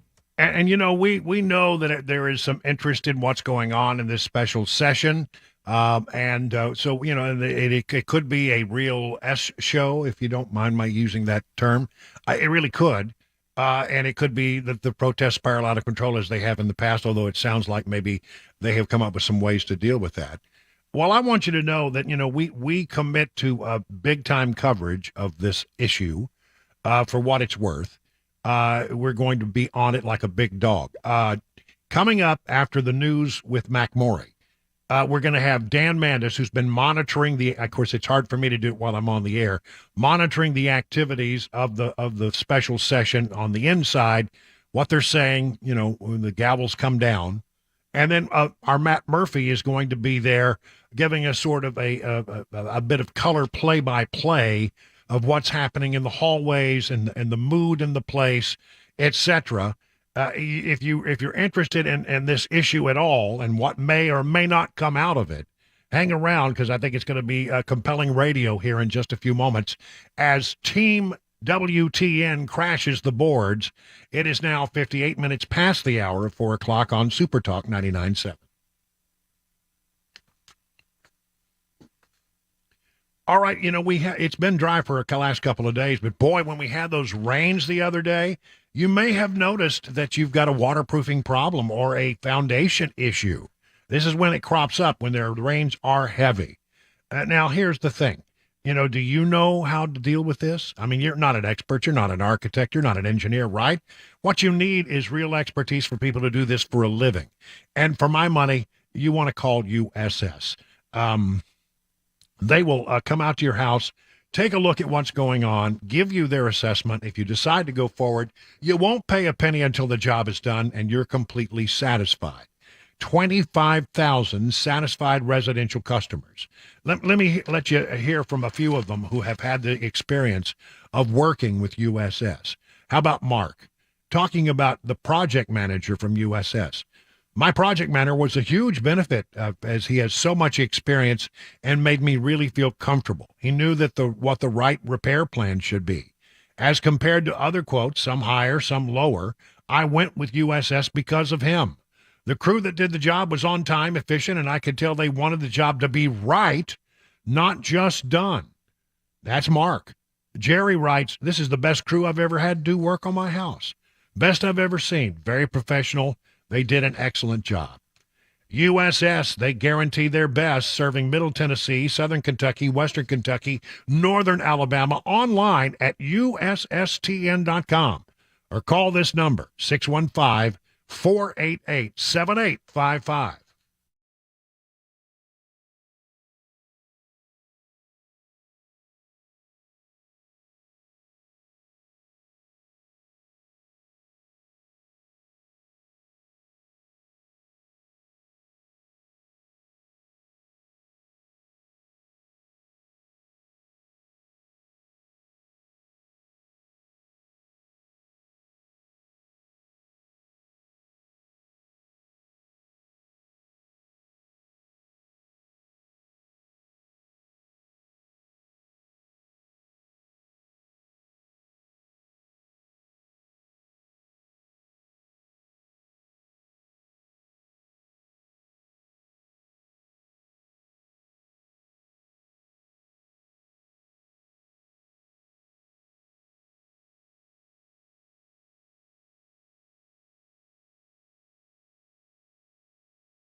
Five o'clock, I'm Mac Morey with your top stories. Right now, 96 degrees and the feels like temperatures up in the triple digits, up to 107 today. That heat advisory in effect for the next 3 hours till 8 p.m. tonight.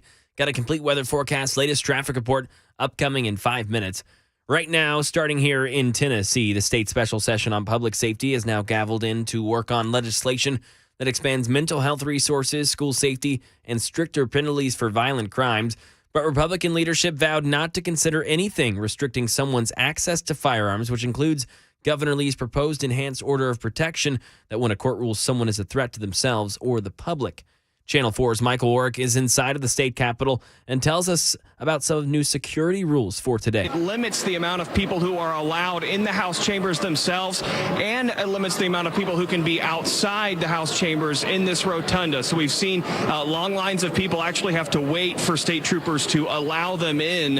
There are state troopers here from across the state. They are all across the state capitol campus, making sure to keep the peace and limiting the amount of people who can get into the actual chambers themselves. And some Covenant school parents can be seen inside of those House chambers wearing shirts that read Covenant Mom or Covenant Dad. These parents support a bill that creates a do not sell firearms list for people with mental illnesses who volunteer themselves to be added to that list. And a group named Women for Gun Rights also made their cases at the Capitol heard today, calling for education, not legislation, on guns. And the Biden administration now rushing emergency disaster aid to several states, Hawaii and now California, Washington state, all dealing with either wildfires or storm flooding. Andy Field. FEMA Director Deanne Criswell says her agency's writing Hawaii wildfire relief checks as fast as it can. We have already distributed over $8.5 million to residents of Maui. $3.6 million of that is for direct rental assistance. And that's for 8,000 residents. FEMA says it's quickly running out of emergency funds for the year. It's asking Congress for $12 billion more. And schools are back in session in Tennessee. That means kids standing outside for the bus amid this big heat wave. Channel 4 Sharon Danko with information on how to keep your children safe while riding those buses. Now, I spoke to Metro Schools, and they say most of their general education buses don't have AC. That means kids will be standing outside waiting to get on the bus, and then when they do get on the bus, they still don't have AC. Now, bus drivers are rolling down the windows, letting that airflow continue to go through the bus, and they're also having ice water. They're having coolers in there. They're having bottles of water, and they're advising parents to allow their kids to bring bottles of water onto the bus. And that is the latest news. Traffic and weather on the way. I'm Mac Morey, WTN News.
Well, good afternoon, everybody. 7 minutes now past the hour of 5 o'clock on Super Talk 99.7.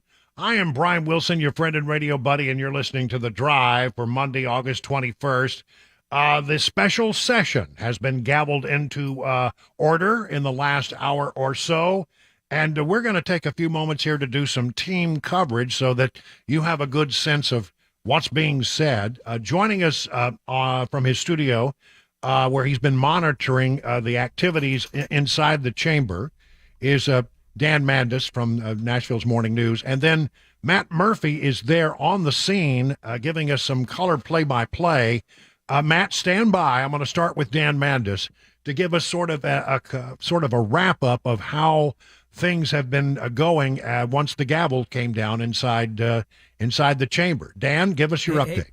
Hey, Brian, I got to tell you, and Matt has a seat to all of this. Now, basically what's going on is they are debating some rules changes there in the House. Now, we all know what happened months ago, and so clearly what Speaker Cameron Sexton is trying to do is maintain some decorum. And so they've thrown down some rules. Nothing like a recording microphone can be used on the House floor. No disrupting allowed. The Speaker has total control. No signs, no flags, no banners, nothing where you can disrupt things. They want to get things done, and so they're trying to, again, maintain some decorum, and no calling out the names of other members. And so clearly what Cameron Sexton is trying to do, Speaker Sexton is trying to do, is he is trying to keep some order, some semblance of order on the House, because, they've only got a few days to do this. It costs a lot of money, and well, the Democrats weren't real happy with all of this, including Representative Jason Powell, a Democrat out of Nashville. This is absurd. Shame on every single one of you who voted for these rules. Shame on you. There's going to be I'm telling you, Brian, a lot of grandstanding. You're going material? What is the definition of material? We can't even debate that in the rules.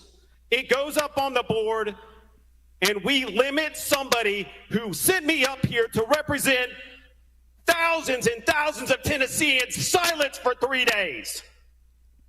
I speak again. The supermajority rules me out again. I'm silenced for more. Again, I'm silenced indefinitely. Outrageous. This is outrageous. I can't believe this. And that right there, Brian, Jason Powell, that kind of behavior there would be out of order. Now, William Lamberth, of course, is the speaker, and he the majority leader. And this is what he had to say. He's trying to maintain some sort of decorum, and he answers Jason Powell. This is very simple and straightforward. Don't cause a material disruption. Stay on the topic of the bill. And at the end of the day, don't impugn another member or this body. Stick to the bill, stick to the policy. Mm-hmm. Folks that are here in the gallery and that have come down here for a special session that the governor have called have asked us to debate important issues. Let's stay on the issues. Let's not insult each other and impugn another member or the body. Let's do the work that we've been asked to come here and do. Well, Justin Jones, of course, everyone knows who he is. He made it all about race. We're already starting off on the wrong foot. These rules talk about ruling a member out of order and silencing their voices. But my question is, where in the rules can we find a process to hold the speaker out of order when he misapplies the rules to members? Where in these rules can we rule the speaker out of order when he shuts off members' microphones so they have to bring a megaphone to the House floor? Where in these rules can we hold the speaker accountable when he pushes members to the back so we have to walk up to the front of the well? Where in these rules can we hold the speaker accountable for abusing constitutional rights and misapplying the rules based off of a member's skin color, as opposed to treating every member in this body as an equal member? You can boo, but the truth will be told That's today. out of order. That's out of order. Next, Leader Lamberth. Thank you, Mr. Speaker. The speaker and every member on this floor is accountable under the exact same rules that the rest of us are. You hear Lamberth saying it doesn't matter your skin color. Everybody's following the same rules. And then, of course, Justin Pearson, of course, had something to say. Some signs say I'm a Republican voter for gun safety. You're saying with these rules that the folks who want you to know what they think are not deserving of being heard. That's not democracy. That's not who we are supposed to be. That is the abuse of power that got the country founded in the first place. This abuse of power through the rules that folks would be able to hearken back to and say, well, but they didn't follow the rules. But they didn't follow the rules. But they didn't follow the rules. But the rules were made unjustly.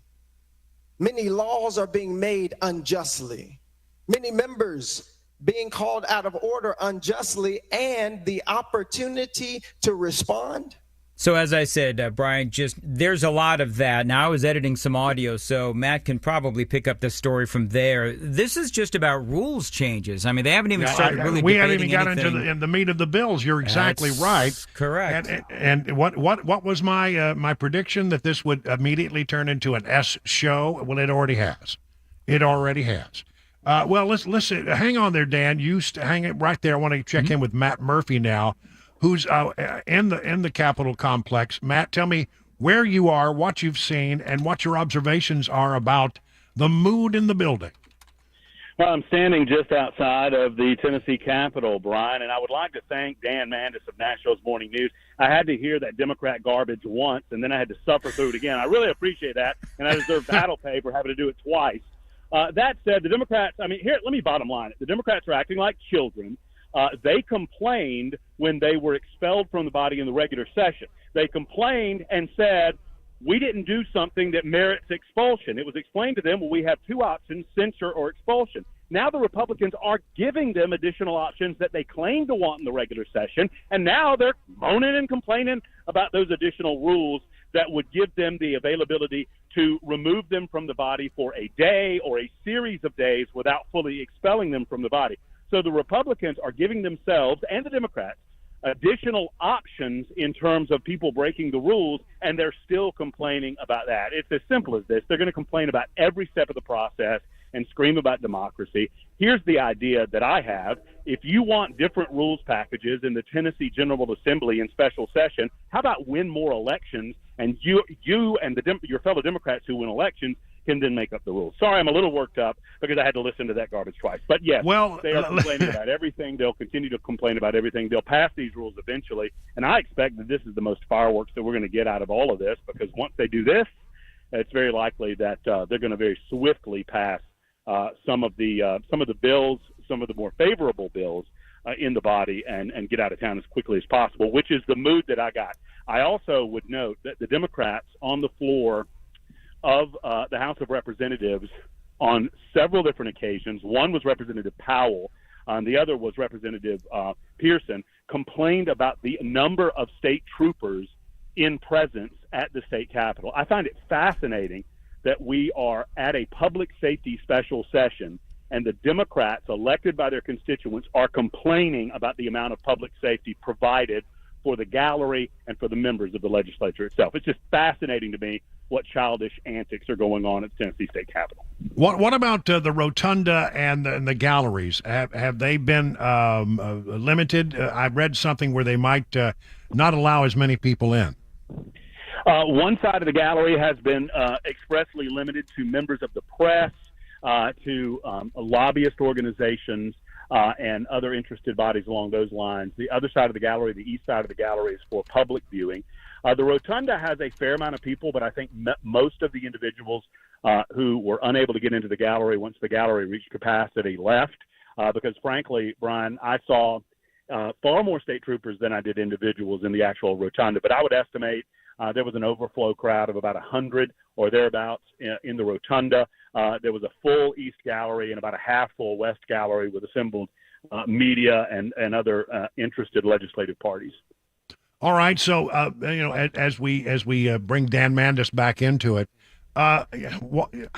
it seems as if we're going through this process to pass a bunch of rather minor bills that cobbled together, maybe move the needle a little bit, but I don't see any major piece of legislation here. Do you, either of you, agree or disagree with that assessment? I think that the Republicans will pass some things to keep schools safe, maybe SROs in the elementary schools and some of the other things that the Republicans want to do. But I think the bigger point here, as Matt was talking, is that the Democrats just want something to complain about. The Democrats want something to scream about. The Democrats want to make their, I think, quote unquote, bigger points, which is the fact that their freedom of speech is being curtailed and the Republicans love their guns more than children.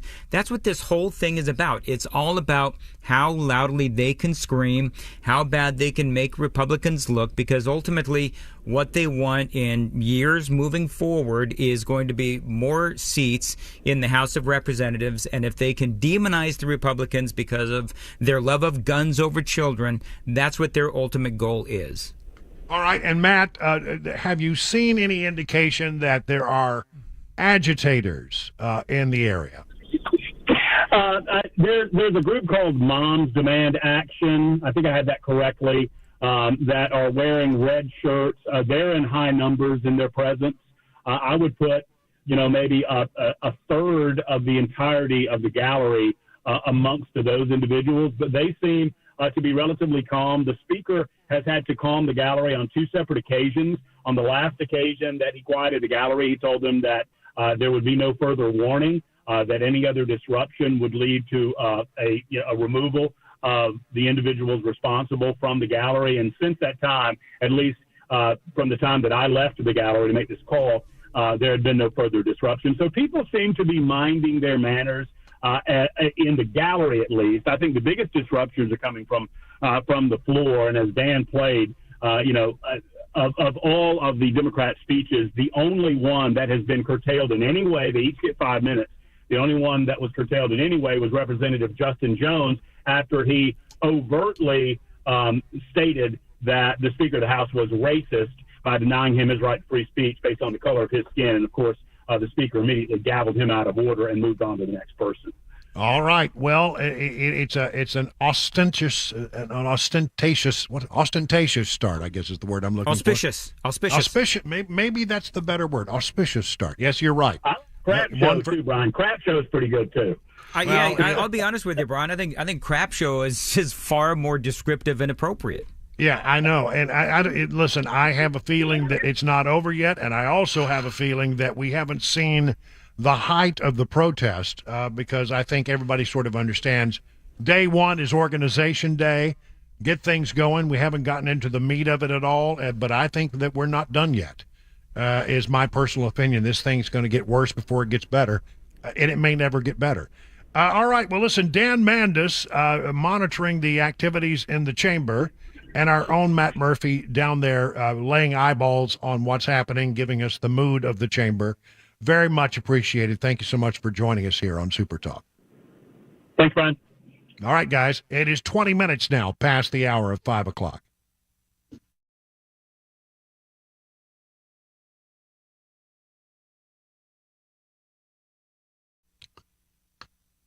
Yeah, he was right. It was auspicious.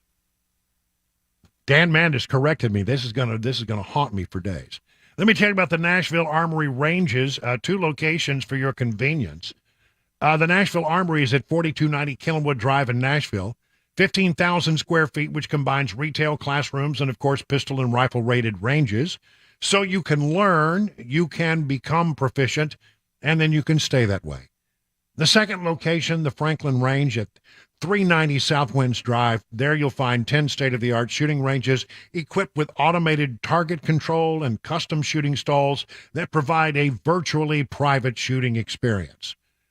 And the folks who work there, well, they pride themselves on hiring folks with the expertise to advise even the most experienced shooters, but they also have the patience to guide those who are new to the 2A world. No attitude, no pressure.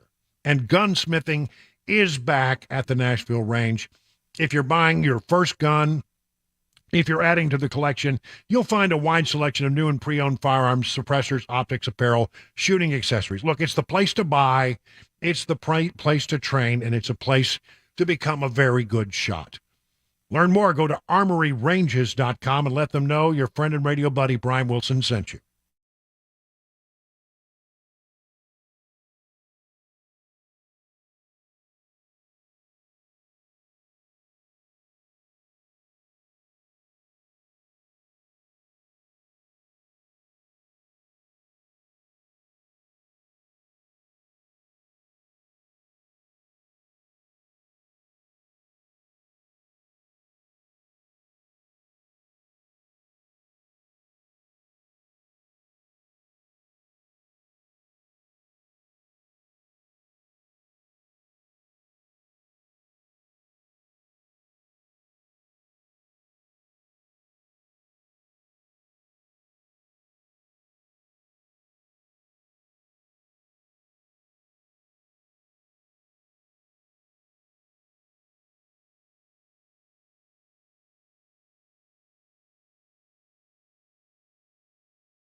Covenant school parents attending today's state special session on public safety. A missing teenager in Tennessee, and Oliver Anthony's hit keeps climbing the charts. I'll have those stories at 5:30. I'm Mac Morey right here on Super Talk 99.7 WTN.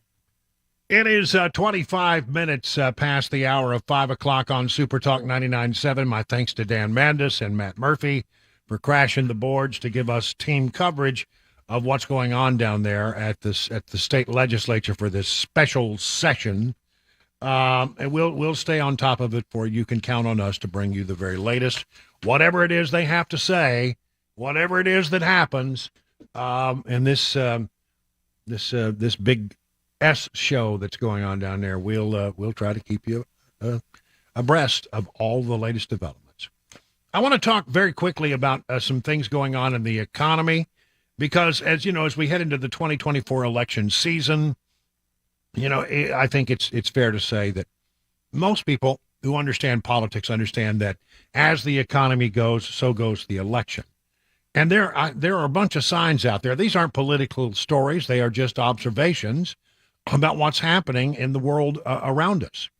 But they all have to do with the economy, and they're not good. Car prices might be unsustainable for buyers. Surging loan delinquencies signal that many consumers can't afford their auto loans. 5 years ago, this is in the Wall Street Journal, there were a dozen models of new cars that sold for less than $20,000. A dozen. In 2023, there's one. The Spartan Mitsubishi Mirage hatchback, and they've only sold about 5,300. That's 5,300 out of 7.7 million new vehicles sold in the U.S. in the first half of the year. Now, if you're willing to spend more than $100,000, you can choose from 32 different models. But for the average American, paying off a new car at current prices demands 42 weeks of income, according to data from Cox Automotive, up from around 33 before the pandemic. Bargains have been hard to come by on the used car lot as well, where the average vehicle lists for... What would you guess, Chris? What would you guess for a used car lot average vehicle price? 15. $27,000. Oh, woo!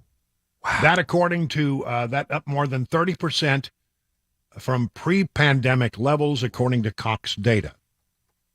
And of course, higher interest rates have made the situation more difficult for buyers.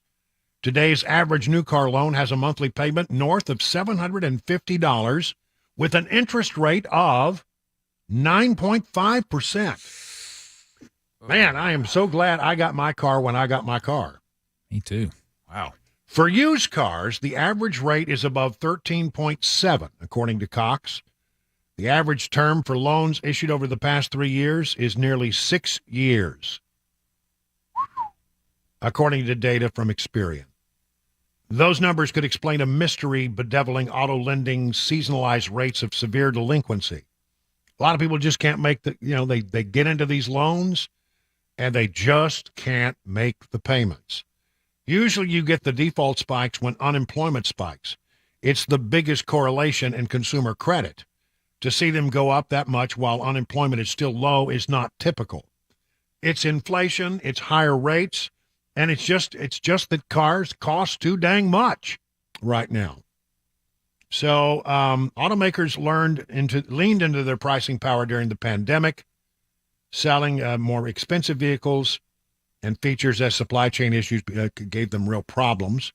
General Motors said last month the average price paid by buyers rose 3% quarter over quarter to $52,000.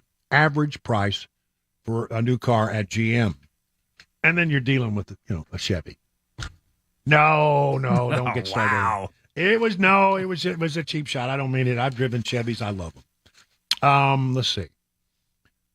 Defaults and missed payments on pools of auto loans made in the first half of last year to people with subpar credit are matching or outpacing those issued in 2008. I mean, everywhere you turn, people are getting squeezed, absolutely squeezed. Here we go. Mortgage rates at a 2-decade high could rise further and stay there for months. We're now at 7.09% if you got good credit. That's right. And they say it could go up. We're not done with interest rates as yet because inflation keeps rearing its ugly head. And then this has nothing to do with anything, but it is sort of economic related. I just want to throw it in there while we have a second. The Subway sandwich chain is up for sale, and a company called Rourke Capital is nearing a deal to buy the Subway sandwich shop chain for, make a guess, ladies and gentlemen, make a guess. $400 million. I'll go 300. $9.6 billion. Billion with a B. Well, I guess there are a lot of I guess sandwich shops around. That's a lot of footlongs, baby. That's a lot of BMTs being sold, baby. Yeah. 53 minutes now past the hour of 5 o'clock.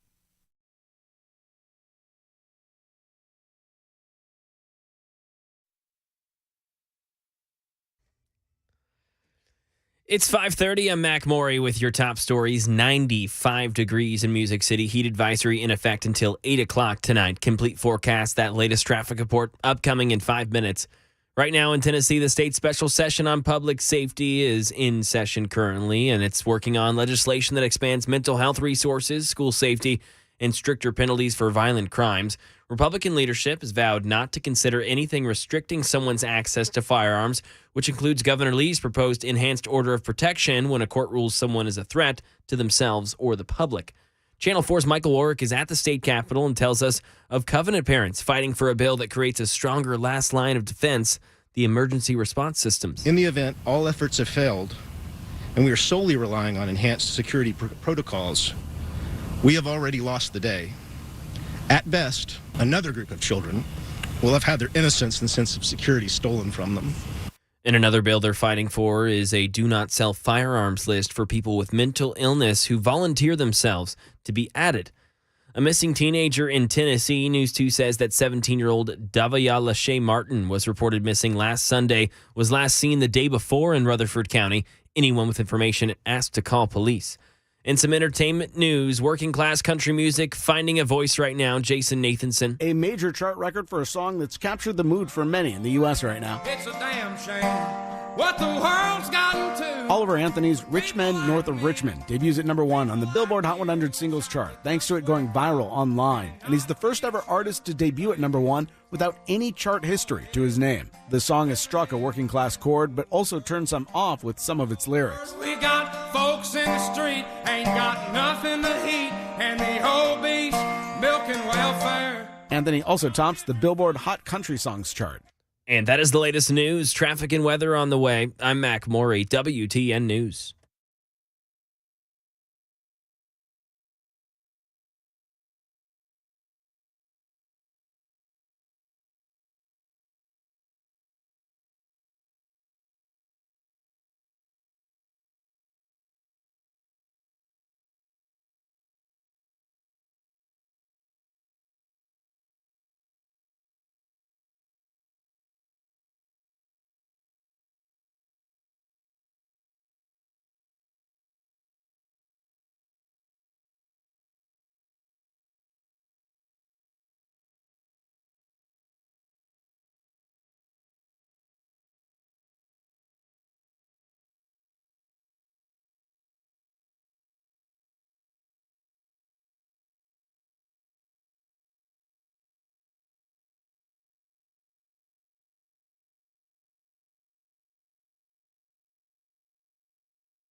Let me tell you about T. King Insurance. King & Associates Insurance is in Brentwood. It's an independent agency, been in business over 25 years, and they provide policies for client-specific needs and not their bottom line. Are you new to Nashville area in need of a new home or auto insurance policy, but a reliable, trustworthy agency that has your family's best interests at heart? Use the folks that I recommend and trust, King & Associates Insurance.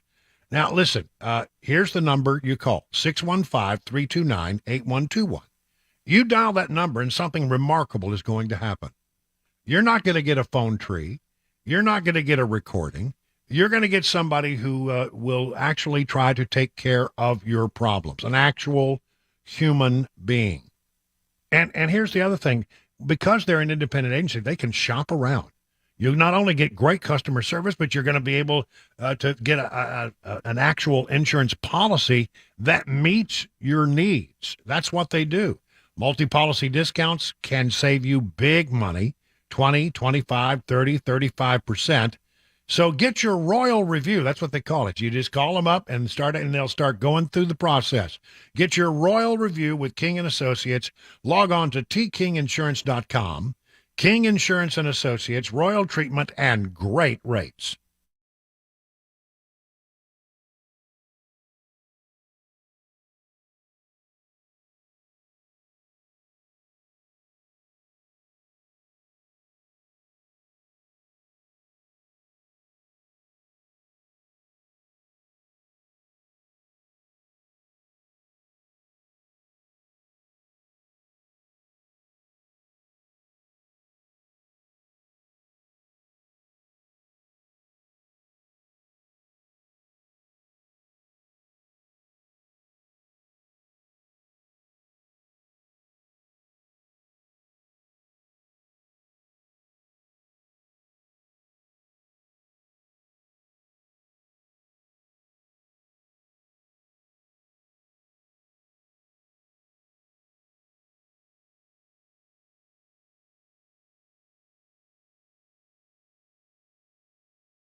It is 38 minutes now past the hour of 5 o'clock on Super Talk 99.7. I'm Brian Wilson, your friend and radio buddy. A lot of things going on here today. I want to mention that, at the top of the show in the 3 o'clock hour, you may have still been at work or if you weren't here in the 3 o'clock hour, had a really interesting conversation with country music and bluegrass legend Ricky Skaggs. Talking about this phenomenon that's going on. You may have heard about it in the news. You may have been, heard us talk about it before, by this guy named Oliver Anthony, who has, written a song that just is resonating with so many people in America. And it's just zooming up different charts here and there. And it really does have an impact. This is a guy without a record deal, a guy who turned down a record deal once that thing went hot. And, what is he tapping into?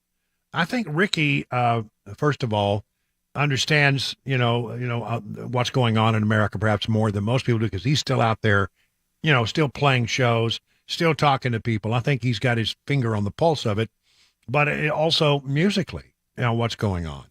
So we're going to replay that in the 6 o'clock hour. If you missed it in the 3, we'll pick it up back up in the 6 o'clock hour, probably at 6:35. It'll be pretty good stuff, and if you missed it, a good chance to pick it back up and hear it again. And again, team coverage continues down at the Capitol. Dan Mandis and Matt Murphy will join us again at the top of the 6 o'clock hour to talk about the special session that is underway. Let me just give you my sense of it real quick. I mean, when we have people who are monitoring what the events in the chamber and are actually on the scene, I'm always going to back out and defer to them. But my personal feeling is that this is already turned into the biggest S show that you can imagine. And while there may be some things of merit that get done, there was no need to do this. The governor did it with an idea of a piece of legislation that he wanted to bring forward. And very quickly, the people of Tennessee and the legislative people who represent them, let the governor know in pretty no uncertain terms that they weren't going to accept that, and that's not something that they wanted. And it would appear that, now we're just going through this whole process to save face and to make it look like, well, we have to do something now. The governor could have called it back. So, well, maybe we'll think about it a little more. But we haven't. And that's, I think that's a mess. I think it's a mess. But anyway, we'll check back in with them in just about, 20 minutes or so, 25 minutes or so. I want to talk about the numbers that we're getting for the election, because the numbers are changing, 2024 numbers. We'll call this a 2024 update. And you're not going to believe these numbers for Donald Trump because they just keep getting better and better. What did Donald Trump say the other day? He said, look, if you give me one more indictment, I'll have this thing wrapped up. And you know what? I think there's a pretty strong chance that he might be right. Now, look, national numbers don't mean a whole lot. It's a beauty pageant thing. Just, generally, if you're a Republican or a likely Republican voter, where are you going to vote? Where are you going to put down your chit? And I think overwhelmingly, it's been Donald Trump from the beginning. And he's right. Donald Trump is correct when he says, you indict me, I only get stronger. I mean, honestly, this is what happens. If you strike me down, I shall become more powerful than you can possibly imagine. And it's true. Listen to these numbers. I think you're going to be astonished. Now, this comes from a CBS poll. And if the election, if you had a national election of Republicans, there's not going to be anything that quite matches this. 62% of those who were surveyed who said they are likely voters in the upcoming primary process, Republican voters, said that 62% said they would vote for Trump. 62%. Nobody comes close. Nobody even is in the same, in the same universe with Donald Trump. DeSantis comes in with 16% support. Ramaswamy, who increasingly in these polls is showing up as sort of the third tier candidate, is at 7, according to the CBS poll. Pence 5, Haley 2, Christie 2, Scott 3, Hutchison 1, Burgum 1. The rest don't matter. The average now, if you average all of the recent polls, and there have been some in the high 50s, but no one has reached that 60-plus mark until the CBS poll came out. If you average out the most recent polls, Trump leads DeSantis by 40 points. In the CBS poll, he leads DeSantis by 46 points. Now, that's interesting, isn't it? I think it is. Now, but let's go back and look at, this is the way it really works, because we don't have a national election to choose who our standard bearer is going to be. And so here we go. This is from Iowa 2024. It's got 1, 2, 3, 4, 5, 6 different polls that have been taken. Now, again, in all of these polls, it's safe to say that Trump leads DeSantis by a significant amount. And for example, the average, Trump 43, DeSantis 17, Scott 10, Ramaswamy 5, Haley 4. That's in Iowa. Iowa. Okay? So Trump leads DeSantis by 26 points. 26 points. But you have to also look at it another way. If you add up DeSantis, Scott, Ramaswamy, Haley, Pence, Christie, Burgum, Hutchison, Hurd, Elder, and add them all up, there are actually more people in Iowa, just in Iowa here, who want to see somebody other than Trump. Now, they haven't coalesced around a candidate. They're all over the place. But, I mean, that's if you're looking at this from the standpoint of, is Trump beatable? Well, everybody would have to get behind one candidate. Look, I think Trump has got it. I think Trump is going to be hard to beat. I don't see a collapsing of support into one of the other candidates out there that would be an effective challenge to Trump. But nonetheless, you have to add up those numbers, and so it'd be like Trump is at 43, everybody else added together comes to 46. So think about that. I mean, I could give you the same. I haven't done the math on the situation in New Hampshire, but it's pretty similar kind of thing. In New Hampshire, the average, Trump 43, DeSantis 13, Christie, of all people, doing well in New Hampshire at 8. Well, it's relatively speaking. Scott, 7.5. Ramaswamy, 6. Burgum, 4. Haley, 3. Johnson, 2, etc., etc. Trump leads in the state of New Hampshire, leads the nearest competitor, DeSantis, by 31 points. Now, all of this bodes very well for Trump, and Republican voters don't seem to be concerned at all about the things that have been thrown in the direction of Donald Trump. Like I said, it only seems to make them want to support him more. So, in my estimation, Trump is still in really, really good shape here. But it is at least mathematically possible that if everybody were to coalesce again around another candidate, then things might change, but I just don't see that happening. We do have the first debate scheduled for Wednesday. Trump will not be there, and that's the smartest thing he could do. He doesn't need to be there. When you're leading by this much, you ride it out. If things start to change, well, then you consider maybe I'll decide whether or not I want to play in the second debate. But right now, there's nothing that's compelling him to go. And who knows how this debate on Wednesday is going to go? I mean, who's going to score out of this thing? And does somebody say something that catches in the American imagination in a way that we don't anticipate? I think they're all going to be snarking at each other, and everybody every once in a while will throw a lob against Trump. Be pretty stupid, though, to go after Trump in a hard way, because, if you're a smart person, you look at these numbers, you say, he's likely to be the nominee. And if I want to be playing when, he's the president, if I want to be the secretary of this or that or the other, then maybe I should hold my fire, because Trump has a memory about these kinds of things. So there you go. We're looking at the numbers. It's very interesting how this is all playing out. But and as far as Biden versus Trump, a little early for that. But, I mean, I must tell you that I've looked at a lot of polls. I can look this up as well. I've got it right here before me.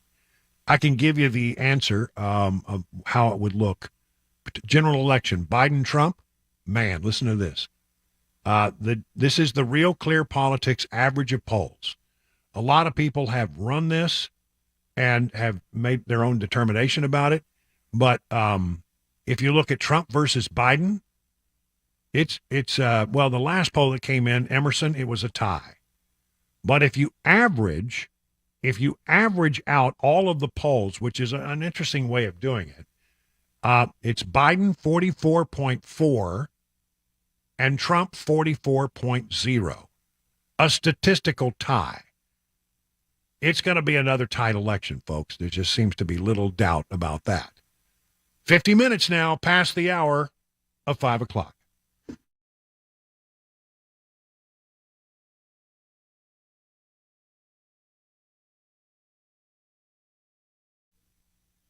Let me tell you about the folks over at Everseal. Perhaps a better idea is to actually start talking about what Everseal is. If you don't know, it's a special sealant for wood and concrete. Initially, it was something used in industrial applications, but the folks over at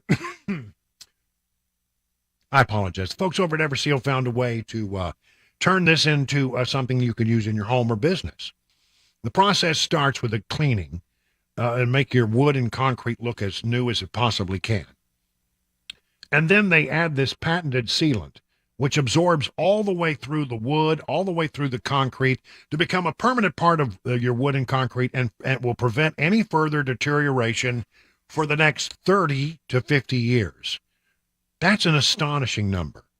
Think about it. Think how much money you could save. You do it once, you forget about it. You don't have to go back. You do it one time, and you pay a little money down. But think about what it would cost to do 2 times, 5 times, 10 times, 30 times.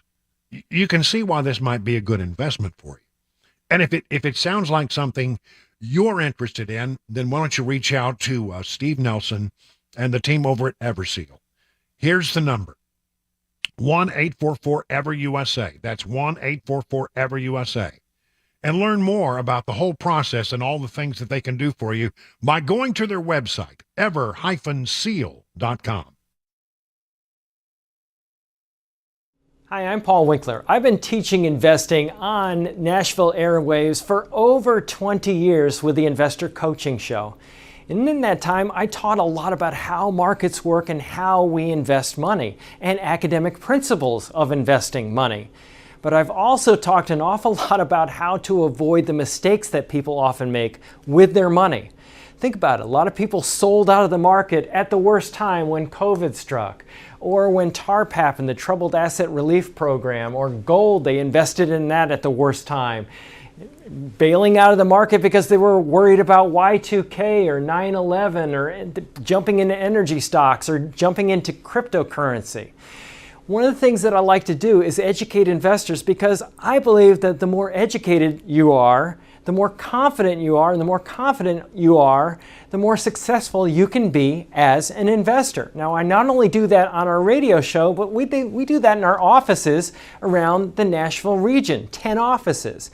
To learn more about our approach to investing and financial planning, go to paulwinkler.com and set up a free 15-minute phone call. Or you can call 615-851-1950.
You know, the folks at Eurofix have a very different business philosophy. They staff all their locations with more than the staff than the average auto repair shop. They want to be ready when your emergency pops up out of nowhere. Have you noticed how difficult it can be to get a right now appointment for vehicle repair? Some dealers, it can be more than 2 weeks out just to get an appointment, but not at Eurofix. Eurofix has been offering quality repairs that beat the dealer without dealer pricing since 1999.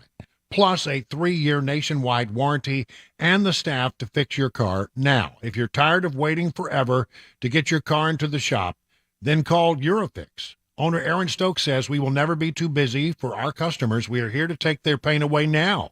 Eurofix repairs all European cars, and Eurofix says yes to speedy repairs when others can't or, well, quite frankly, just won't. Family owned for 24 years. Call 844-EUROFIX or visit myEurofix.com. That's myEurofix.com.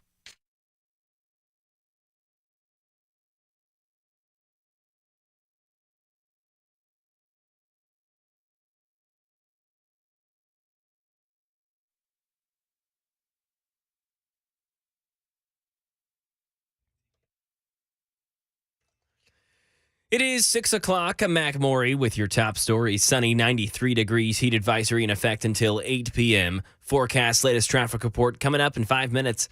Right now in Tennessee, the state special session on public safety is ongoing. They're working on legislation that expands mental health resources, school safety, and stricter penalties for violent crimes. Republican leadership vowed not to consider anything restricting someone's access to firearms, including Governor Lee's proposed enhanced order of protection when a court rules someone is a threat to themselves or the public. Channel 4's Michael Warwick is inside of the state capitol and tells us about some new security rules for today. It limits the amount of people who are allowed in the House chambers themselves, and it limits the amount of people who can be outside the House chambers in this rotunda. So we've seen long lines of people actually have to wait for state troopers to allow them in. There are state troopers here from across the state. They are all across the state capitol campus, making sure to keep the peace and limiting the amount of people who can get into the actual chambers themselves. And the House is trying to keep decorum as best as possible, so some other rules have been implemented, such as no banners, no flags, no signs, and nothing where you could disrupt things. Some Democrat representatives were upset at these rules, such as Jason Powell. This is absurd. Shame on every single one of you who voted for these rules. Shame on you. And WTN's own Matt Murphy was at the state capitol and says there's one side of the gallery limited for the press, while the other side is for public viewing. Murphy estimated an overflow crowd in the rotunda of about 100, with several Tennessee Highway Patrol troopers there as well. He said the gallery had to be quieted twice for disruptions, and that second time was the last warning before people would be escorted out. And school is back in session in Tennessee. That means kids standing outside for the bus amid this big heat wave. Channel 4 Sharon Danko with information on how to keep your children safe while riding the bus. Now, I spoke to Metro Schools, and they say most of their general education buses don't have AC. That means kids will be standing outside waiting to get on the bus, and then when they do get on the bus, they still don't have AC. Now, bus drivers are rolling down the windows, letting that airflow continue to go through the bus, and they're also having ice water. They're having coolers in there. They're having bottles of water, and they're advising parents to allow their kids to bring bottles of water onto the bus. And that is the latest news. Traffic and weather next. I'm Mac Maury, WTN News.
Hey, good evening, everyone. 6 minutes now past the hour of 6 o'clock on Super Talk 99.7. This is the fourth and final hour of the drive for this Monday, August 21st, and we got a lot of ground to cover here, and a lot of people to help us cover that ground. Good stuff here. We're going to talk about what's going on at the state capitol right now with the special session. You'll hear a portion of our earlier interview with Senator Bill Hagerty, and you'll also hear the wisdom of Ricky Skaggs with regards to the Oliver Anthony phenomenon that is taking over the country. But let's start with our team coverage of what's happening up on the Tennessee State House right now as the special session gavelled in this afternoon about 4 o'clock. We have Dan Mandis, who's been monitoring what's been going on inside the chamber, and he'll play out some of the sound for us here in just a moment. But I want to start this time with Matt Murphy, who is back at the station and with a promise that he has an interesting story as to why he is no longer on the Hill. Well, and only an interesting story in as much, Brian, as it demonstrates how little I can count. But I'll start here. I believe the session has now officially ended for the evening. I think it was about 15 or so minutes ago that the session ended for the night. Some organizations are still there making their presence known. But this demonstrates to you how poor I am at judging a crowd, because I left the gallery in order, as you well know, Brian, the last place you want to do a live report via cell phone is in the marbled halls of any state capitol, particularly the Tennessee Capitol. So I stepped outside in order to talk with you and talk with Dan and the listening audience. And as I tried to get back in, state troopers said, nope, we're at capacity. And I said, wait a minute, there can't be more than 100 people. He said, no, try more like over 200 just in the rotunda and in the various parts of the Capitol alone. That did not include the gallery. So I underestimated the number of people who were actually there. And because I did not have my escort, I was unable to get back into the gallery. But I'll tell you, one of the interesting things, and I know Dan will weigh in with some audio here in just a moment about this, is how Speaker Sexton attempted to accommodate the statewide and national interest in this story, Brian. He split the gallery, and I'm told they've not done it like this in the past, but he split the gallery into the west side, east side. The west side gallery was reserved for all assembled media, press, and whatnot. Interested parties, I think that's government agencies like, the governor's office or whatever, and lobbying organizations that might have an interest in specific bills in the session. And the other side, the east gallery, was reserved for the crowd. So this was much of the consternation that was going on amongst Democrats as to the numbers of people in the gallery, because one side was completely full and the other side was just about half full. But I'm fascinated with the number of Democrats that I heard from today, Brian, complaining about the presence of state troopers within the state capitol. As many attacks as we've seen on our government institutions, they simply want to be prepared in the eventuality that something get out of hand. And the number of elected officials complaining about that fact was absolutely fascinating to me. Well, are we talking about elected officials from one side of the aisle or the other? Well, one side in particular, and that would be J.R. Clemens, Representative Powell, and other Democrats. Well, a quick observation, Brian, and this occurred to me on the drive back to the short drive back to the studio. What we witnessed today was rightly described by you as a crap show, and it was, but I want to note that it's a crap show of the Democrats making, because it's like you take a trip with your kids and you pretend you're in a democracy at the time, but you know that you get the final say in the final vote. And so they get to talk about where you're going and what the rules are on the trip. But they really know that once the votes are counted, the votes are in the Republicans' favor. So there was just a lot of gnashing of teeth and complaining that they get no ice cream when the rules are the rules, and they are making new rules at the recommendations of the Democrats themselves. It's insane, and for them to be complaining, I mean, given what happened at the Capitol in the last session, for them to complain about an increased presence of state troopers is laughable. I mean, honestly, the one thing that the speaker has a responsibility to do is to make sure that the decorum is kept in that Capitol. And that there is not, a complete meltdown in security, and he's well within his rights to do that. And I would say to anybody who thinks he isn't, well, just shut up. Well, you're not. And one thing, and I listened to Dan as he was reporting, how all this was going on. And obviously the Speaker of the House has a tremendous amount to do with the rules that have changed. But it is the Rules Committee that actually votes on the changing of this package and the formulation of these rules. But we all gave, and I'm not here to defend Cameron Sexton, the Speaker of the House, necessarily, Brian, but we all, I think rightly so, criticized him during the regular session for allowing things to get out of control. And at least he's demonstrating this time around that he's not going to allow that to happen again. You know, I talked with the majority leader, Lambert, and he the other day, and he said, look, we're going to make sure that it stays under control. So I'm glad to see that has happened. Any other observations before I move on to Dan? Well, only that hopefully things will calm down in the coming days, and once we get to actual bill passage, we can see a little good out of this. I agree with your analysis, Brian, that the major piece of this was soundly, verbally rejected by the members of the body and the rest of the state of Tennessee, or at least the majority of the state of Tennessee. Right, so now we're just nipping around the edges, but hopefully we can take a few good bites of the public safety apple. All right. Listen, thank you, Matt Murphy, for your time today and your dedication to making sure that we have great coverage here. Much appreciated. Thanks, Brian. Now let's turn over to Dan Mandis, who's been monitoring from his studio what the actions on the floor. Dan, what's the latest that you can share with us from your vantage point? Well, I will tell you that you were talking about the gnashing of the teeth.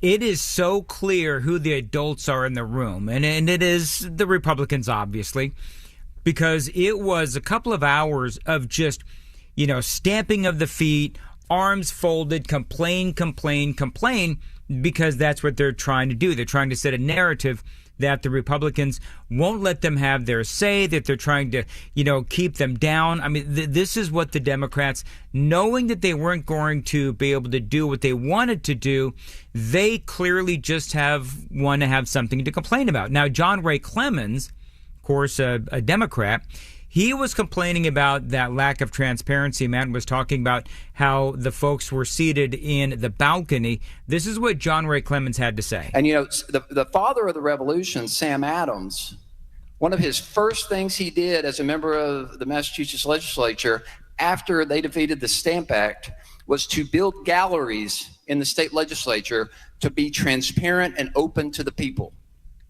We have limited participation and transparency in this government without even adopting so much as a rule formally to do so. And it's no coincidence that people are on the left and the special interests are on the right of the gallery. So let's be very clear about what is happening here. So he says there's a lack of transparency. It's on the internet. I mean, if anybody wants to see this, they can. So, to me, that is just one of many examples of just, the Democrats doing everything they can to, frankly, have something to complain about. Now, Justin Pearson, of course, we all know, I call them the fraud squad. You've got Justin Pearson, Justin Jones, Gloria, oh gosh, what is Gloria's last name? I try to forget at all costs.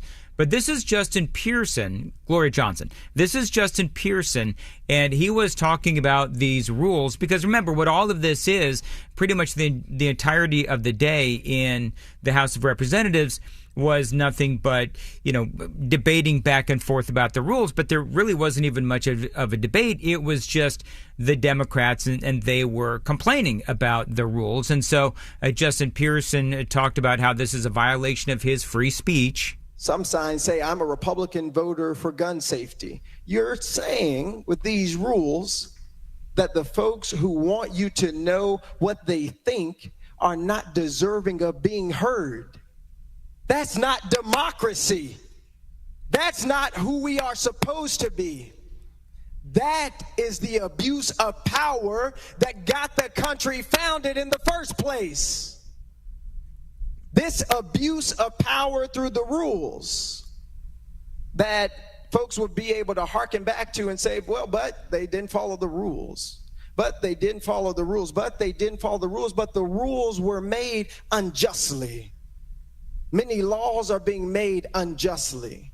Many members being called out of order unjustly, and the opportunity to respond. Well, and the whole point is that Cameron Sexton and the Republicans, they won some semblance of decorum because we all know what happened months ago. And so some of those rules, and there's a lot of these rules that they voted on. Nothing that is like a recording microphone is going to be allowed on the House floor. No disrupting allowed. The Speaker has total control. That's one of the problems that, particularly Justin Jones and Justin Pearson, they clearly have a personal problem with Cameron Sexton. No signs. You just heard Justin Pearson talking about that. No signs, no flags, no banners, no calling out the names of other members. The rules are all made for some decorum, and so that the Republicans, the adults in the room, can actually vote on and have some sort of conversation regarding all of the amendments and everything that they are there to talk about and ultimately vote on. And so you do have the Democrats who, knowing that they're going to be on the losing end of pretty much everything that they wanted, they're just trying to get in as much complaining, I would say, as they can so that they can go out in front of the cameras and they can go to the reporters and everything, and they can say that the Republicans wouldn't allow them to have their say. This is Representative Bo Mitchell talking about all of this and, yes, complaining. You don't want to defend, to defend your position because sometimes, let's be honest, your positions sometimes are defenseless. And to do that for an attorney to stand up there before us and say this sort of thing is comical. It's really comical. But I do have another question since, I'm glad the representative from the Plateau area brought up we can't bring in any signs. So we can't bring any signs in here. We can't bring any signs into committees. So I'm just want to verify. Can people still bring guns into committees?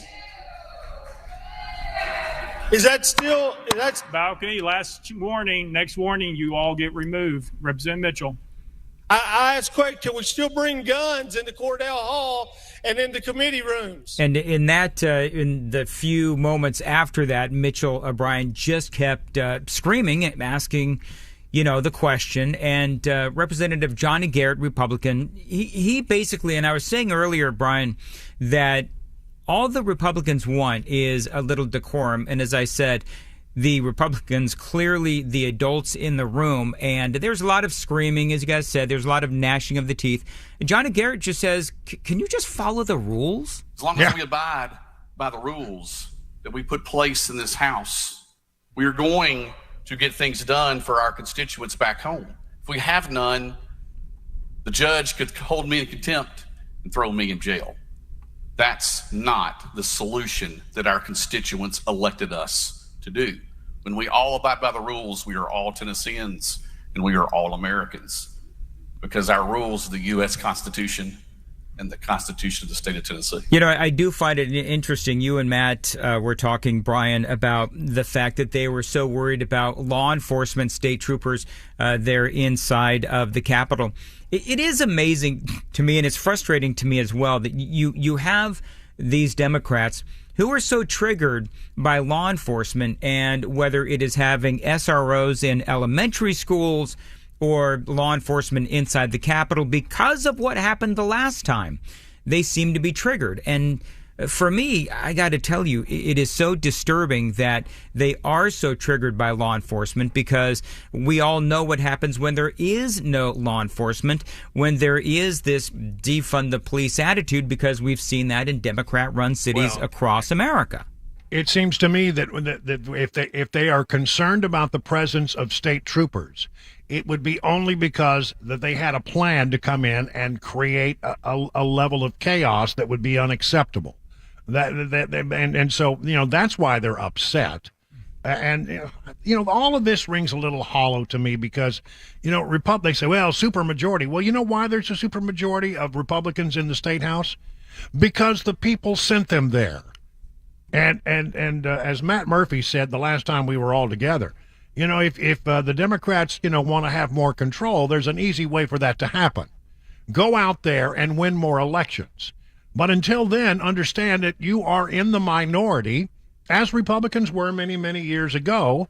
And it's not going to change unless you win more elections. I guess they think that they're trying to do that by being such, a disruptive presence in the state capitol. But honestly, this is what everything that has happened today is an absolute confirmation for me of what I thought was going to happen. It is just turned in.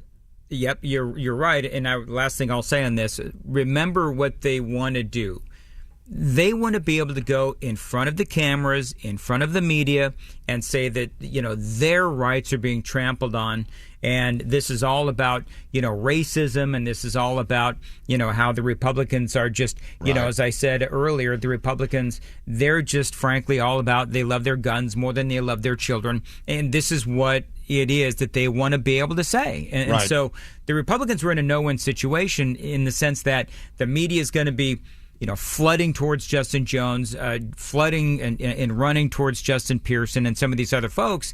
And it's just going to be all very coordinated. They'll start attacking the Republicans, which is exactly why a lot of conservatives didn't want the governor to call this special session. Well, I have to step in here because if I don't, the program director will be yelling about me about not obeying the clock. Got to run. Thank you, Dan. All right. 22 minutes now past the hour of 6 o'clock.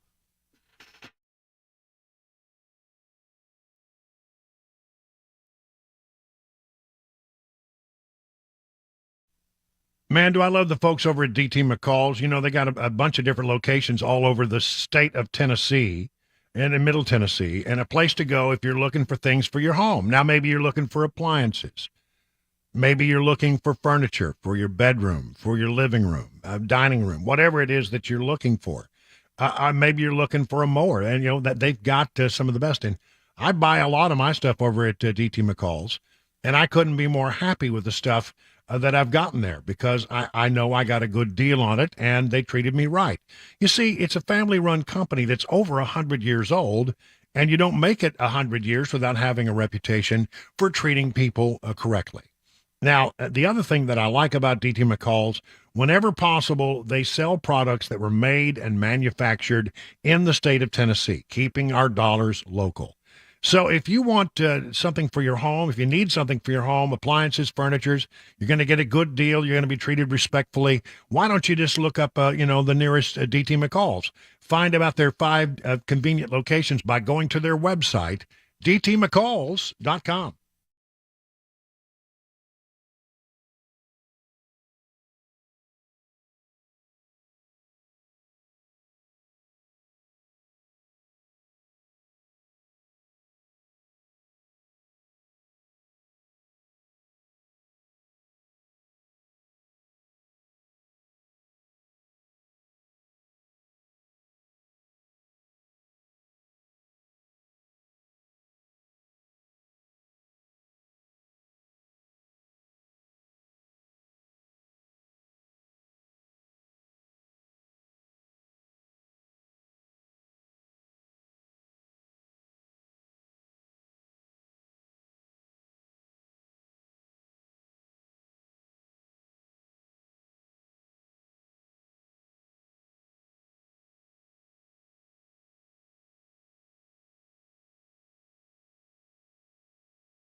All right, listen, it is 26 minutes now past the hour of 6 o'clock on Super Talk 99.7.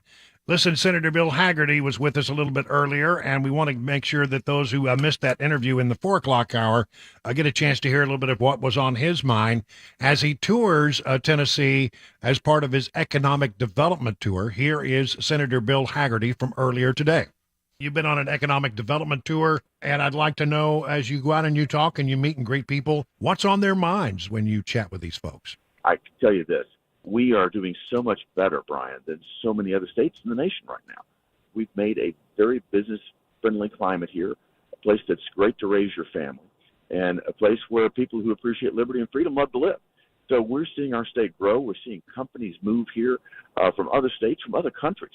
And as a person who didn't grow up with a lot, I can tell you a good job makes such a difference to a family, Brian, such a difference. Right. And it, being in a stable family situation solves a lot of other social problems that we're trying to deal with every day with government. So I think it couldn't be more critical. At the same time, when I'm talking with businesses and entrepreneurs, they've got some real challenges. Well, what are those challenges? In the very first instance, everybody talks about inflation and how all of the inputs to their business have gone up in terms of price. If you think about it, from the day the Biden administration took office, they decided it was a good idea to wage war on the domestic oil and gas industry. Well, Brian, you know this. Everything that's manufactured's got to be shipped or moved. Energy is an input factor in most manufacturing processes, inherently inflationary. And if you look at this Biden inflation, the past 2.5 years, he's sort of taking credit for the fact that the rate of inflation is going down, but inflation is still going up. And it's every month he's been president, inflation has outstripped wage growth. So if you look at it from a real wage standpoint, Americans' wages are down 5% when you take inflation into account. And Joe Biden's patting himself on the back and doing some sort of victory lap tour when he should be ashamed of what's happening. If we went to zero inflation growth from this month forward the rest of his term, he would still hold the record of the century for the highest inflation president that we've had in the past 100 years. So it's just unbelievable that he's out trying to take credit for this. People are having a hard time getting employees as well, Brian. You may have experienced that yourself. The great retirement of the pandemic has had a real impact, and getting skilled workers and also the impact of just having people not working for so long because the government was your competitor. You think about how long people were getting, quote, benefits and incentivized not to work. I think that's had a very damaging effect, particularly on the more entry-level positions that employers are trying to hire for right now. I've been very pleased with Governor Lee's work on the Tennessee Colleges of Applied Technology, what the community colleges are doing, and I'm encouraging every business person to get closer to these colleges to let them know what their needs are so that we're training the next generation for the jobs of the future. And I think that's happening more and more. And again, I applaud the governor and our legislature for moving that forward. They've funded it properly, and I think they really realize that having a strong labor pool is going to be a source of competitive advantage for Tennessee, and we're focusing in on that. That's Senator Bill Hagerty from earlier today. It is now 6:30 on Super Talk 99.7.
Let me tell you about the Wellness Institute of Nashville. Dr. Kevin Mitchell is my doctor. He can be your doctor as well.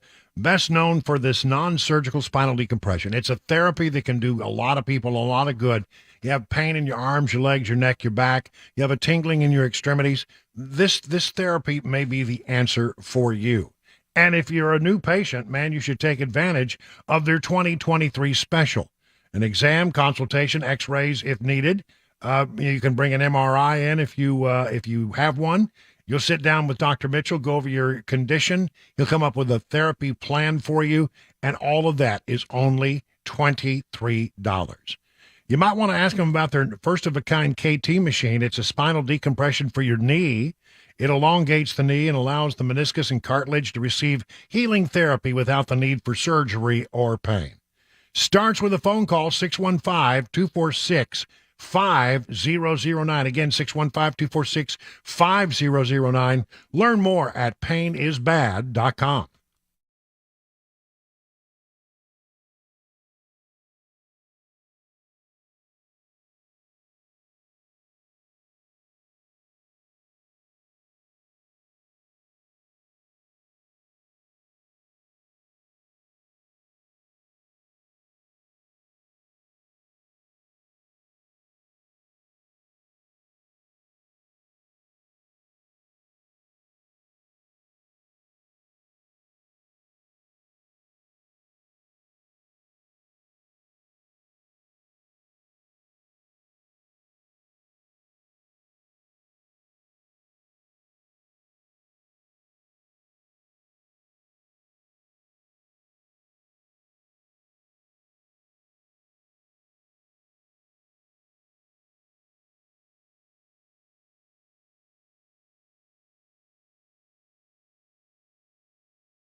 The Richmond, north of Richmond song has just taken off. It's topping all of these different charts.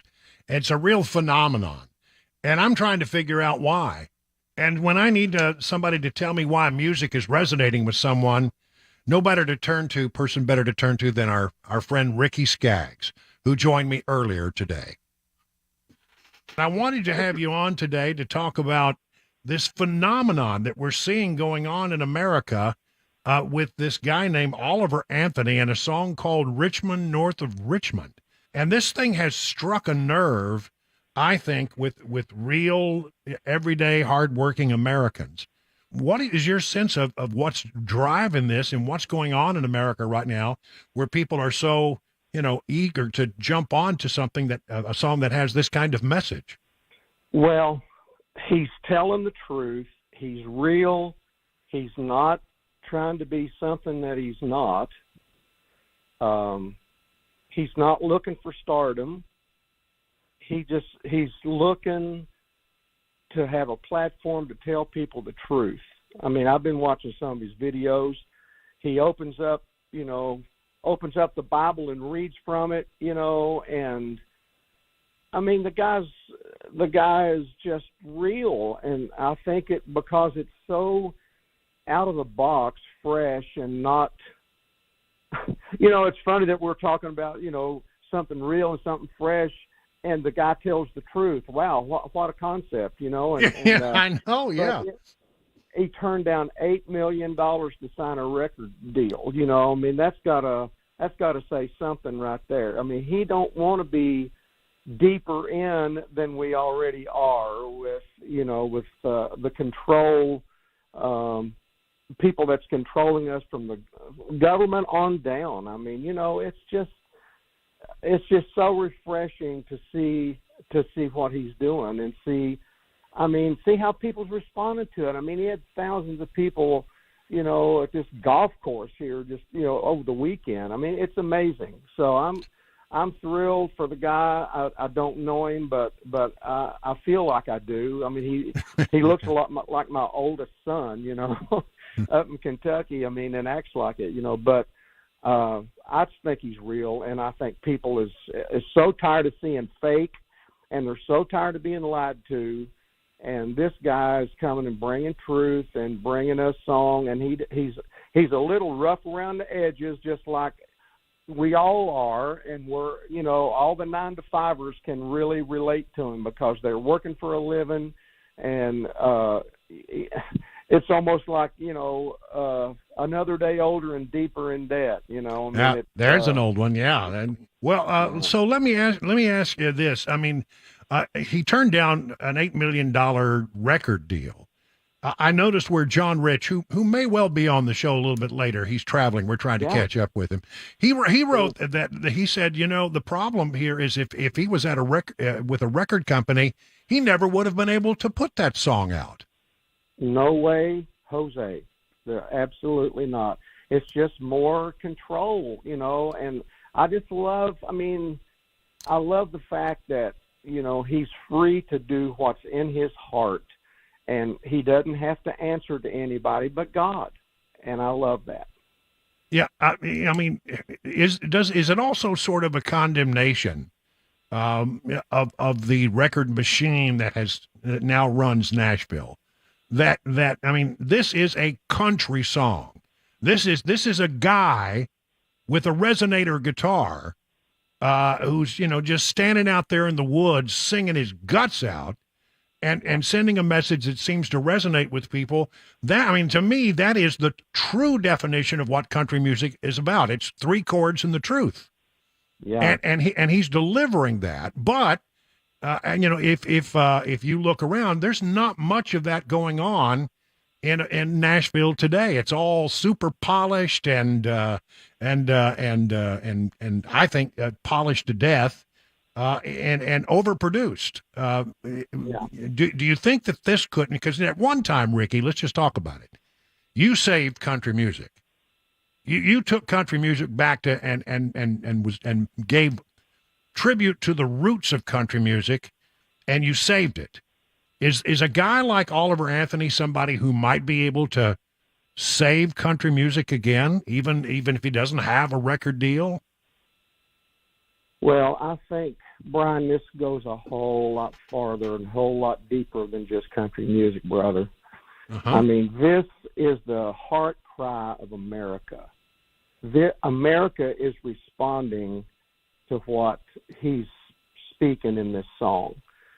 People that work, yes, it's all country music, words, but this song, he could do this song anywhere. He could sing this song forever. It's not about the country music business, because I'm telling you, back in the 80s, this was going on back in the 80s with certain companies, and there was one in particular that I was going to support a political candidate, and the head of the record label told me, if you support him, we will drop you like a dirty shirt. That's the exact words he used. And I supported him, and he just ran in the primaries, and didn't get it. But they did. When I first went to the label, I was just, wet behind the ears. I was still young. I just left Emmy Lou's band and just really wanted to play real country music again and bluegrass. And I was having a great amount of success, because it was so different. People have been used to hearing, I don't know, the cosmopolitan version of country. Yeah, right? yeah, and countrypolitan. So when I came out, it was very different, and it, it was, and I wasn't trying to do it. I just was doing what was in my heart. I mean, I did not sit down with a 10-year plan and plan out with a lawyer and a manager. Hey, this is what we're going to do, and this is, this is not what Oliver Anthony is doing either. He has not sat down with anybody and made a plan. He's just pissed off. He's saying what a bunch of people in America and around the world are feeling. And it wouldn't surprise me if it doesn't go into other languages, But I mean, I'm just telling you what you said and what John Rich said, that if he was on a major record label, he would have never been able to put something like this out, And I just know it happens when there's controversial things that people don't like to line up with, Right. And I have felt that even over the last few years. When President Trump gave me the National Medal of Arts award, there were so many people that got mad at me because I went up there and received an award like that from President Trump. And so, you can't let people, you just can't let people control you. And that's what the masses want to do. If they don't agree with you, right. Then, you're against them. And it's not that, we just don't agree with what you agree with. But that don't mean I don't love you and we can't be friends, but,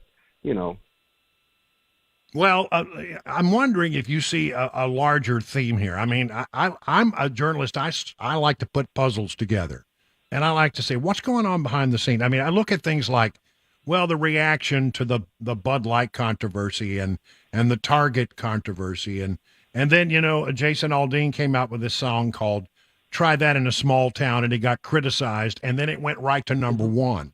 And then you got Oliver Anthony, and you got John Rich out with an album that I think is going to be a big hit that also sort of hits upon some of these themes. I mean, it's speaking to something. And so I want to know if you have any grand sense of what it means writ large, beyond just John Oliver. Where is America right now that this stuff is resonating so strongly? Well, America's fed up. We don't trust people. We don't trust authority anymore. It's hard to. And I think there's a great awakening coming, and I heard a dear friend of mine say, before there be a great awakening, there has to be a rude awakening. And so we've been going through a rude awakening for the last 2.5 years, 3. And so it's, but I think this is the kind of thing that is awakening people. And it's not Democrat and Republican. I mean, it is that, but it has much more to do than just politics, and I think everybody that slings a hammer, pulls a wrench, whatever their vocation is, everybody can identify with what he's singing about, Well, And to me, it's like a voice crying out in the wilderness. You know, it's somebody from somewhere that nobody knows, and he's standing up in the woods, you know, on a stage playing a resonator guitar and just crying his heart out with this song. And he's had it, you know, and I think people saying, yeah, me too. Well, that's Ricky Skaggs from earlier today talking about Oliver Anthony and his big hit, Richmond, North of Richmond. Honestly, I got to tell you, it's a sign that I think that something is going on in America that maybe the polls don't pick up, that people have just reached a level where they are, well, as Ricky said, I'll just quote him. People are pissed off, and it's resonating with them. And they're ready to have someone who speaks on their behalf, like this guy Oliver Anthony has. I mean, it's a phenomenon. No record deal, stuck on YouTube, climbs the charts, huge hit. Americans are responding as I think they should. Richmond, North of Richmond. I don't think we've heard the end of this song or this story.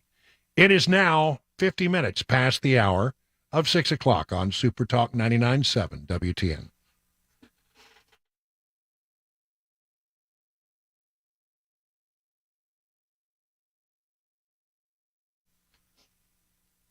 Well, as we wrap things up here, let me tell you very quickly about the folks over at Nashville Gold and Coin. If you have the desire to add gold or silver to your portfolio, listen up.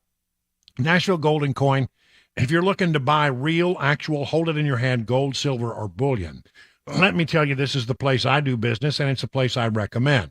You'll get honest, friendly customer service and real precious metals education. Now, they also specialize in the buying, selling, and appraising of coins. Do you have any idea how much those old coins you have laying around might be worth?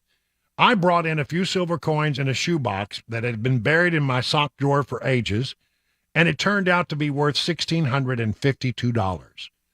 So whether you're in the market to purchase precious metals or just want to find out what those coins in your closets might be worth, schedule a one-on-one consultation today. Go to NashvilleGoldandCoin.com. That's NashvilleGoldandCoin.com. Hi, I'm Paul Winkler. I've been teaching investing on Nashville airwaves for over 20 years with the Investor Coaching Show. And in that time, I taught a lot about how markets work and how we invest money and academic principles of investing money. But I've also talked an awful lot about how to avoid the mistakes that people often make with their money. Think about it. A lot of people sold out of the market at the worst time when COVID struck, or when TARP happened, the Troubled Asset Relief Program, or gold, they invested in that at the worst time.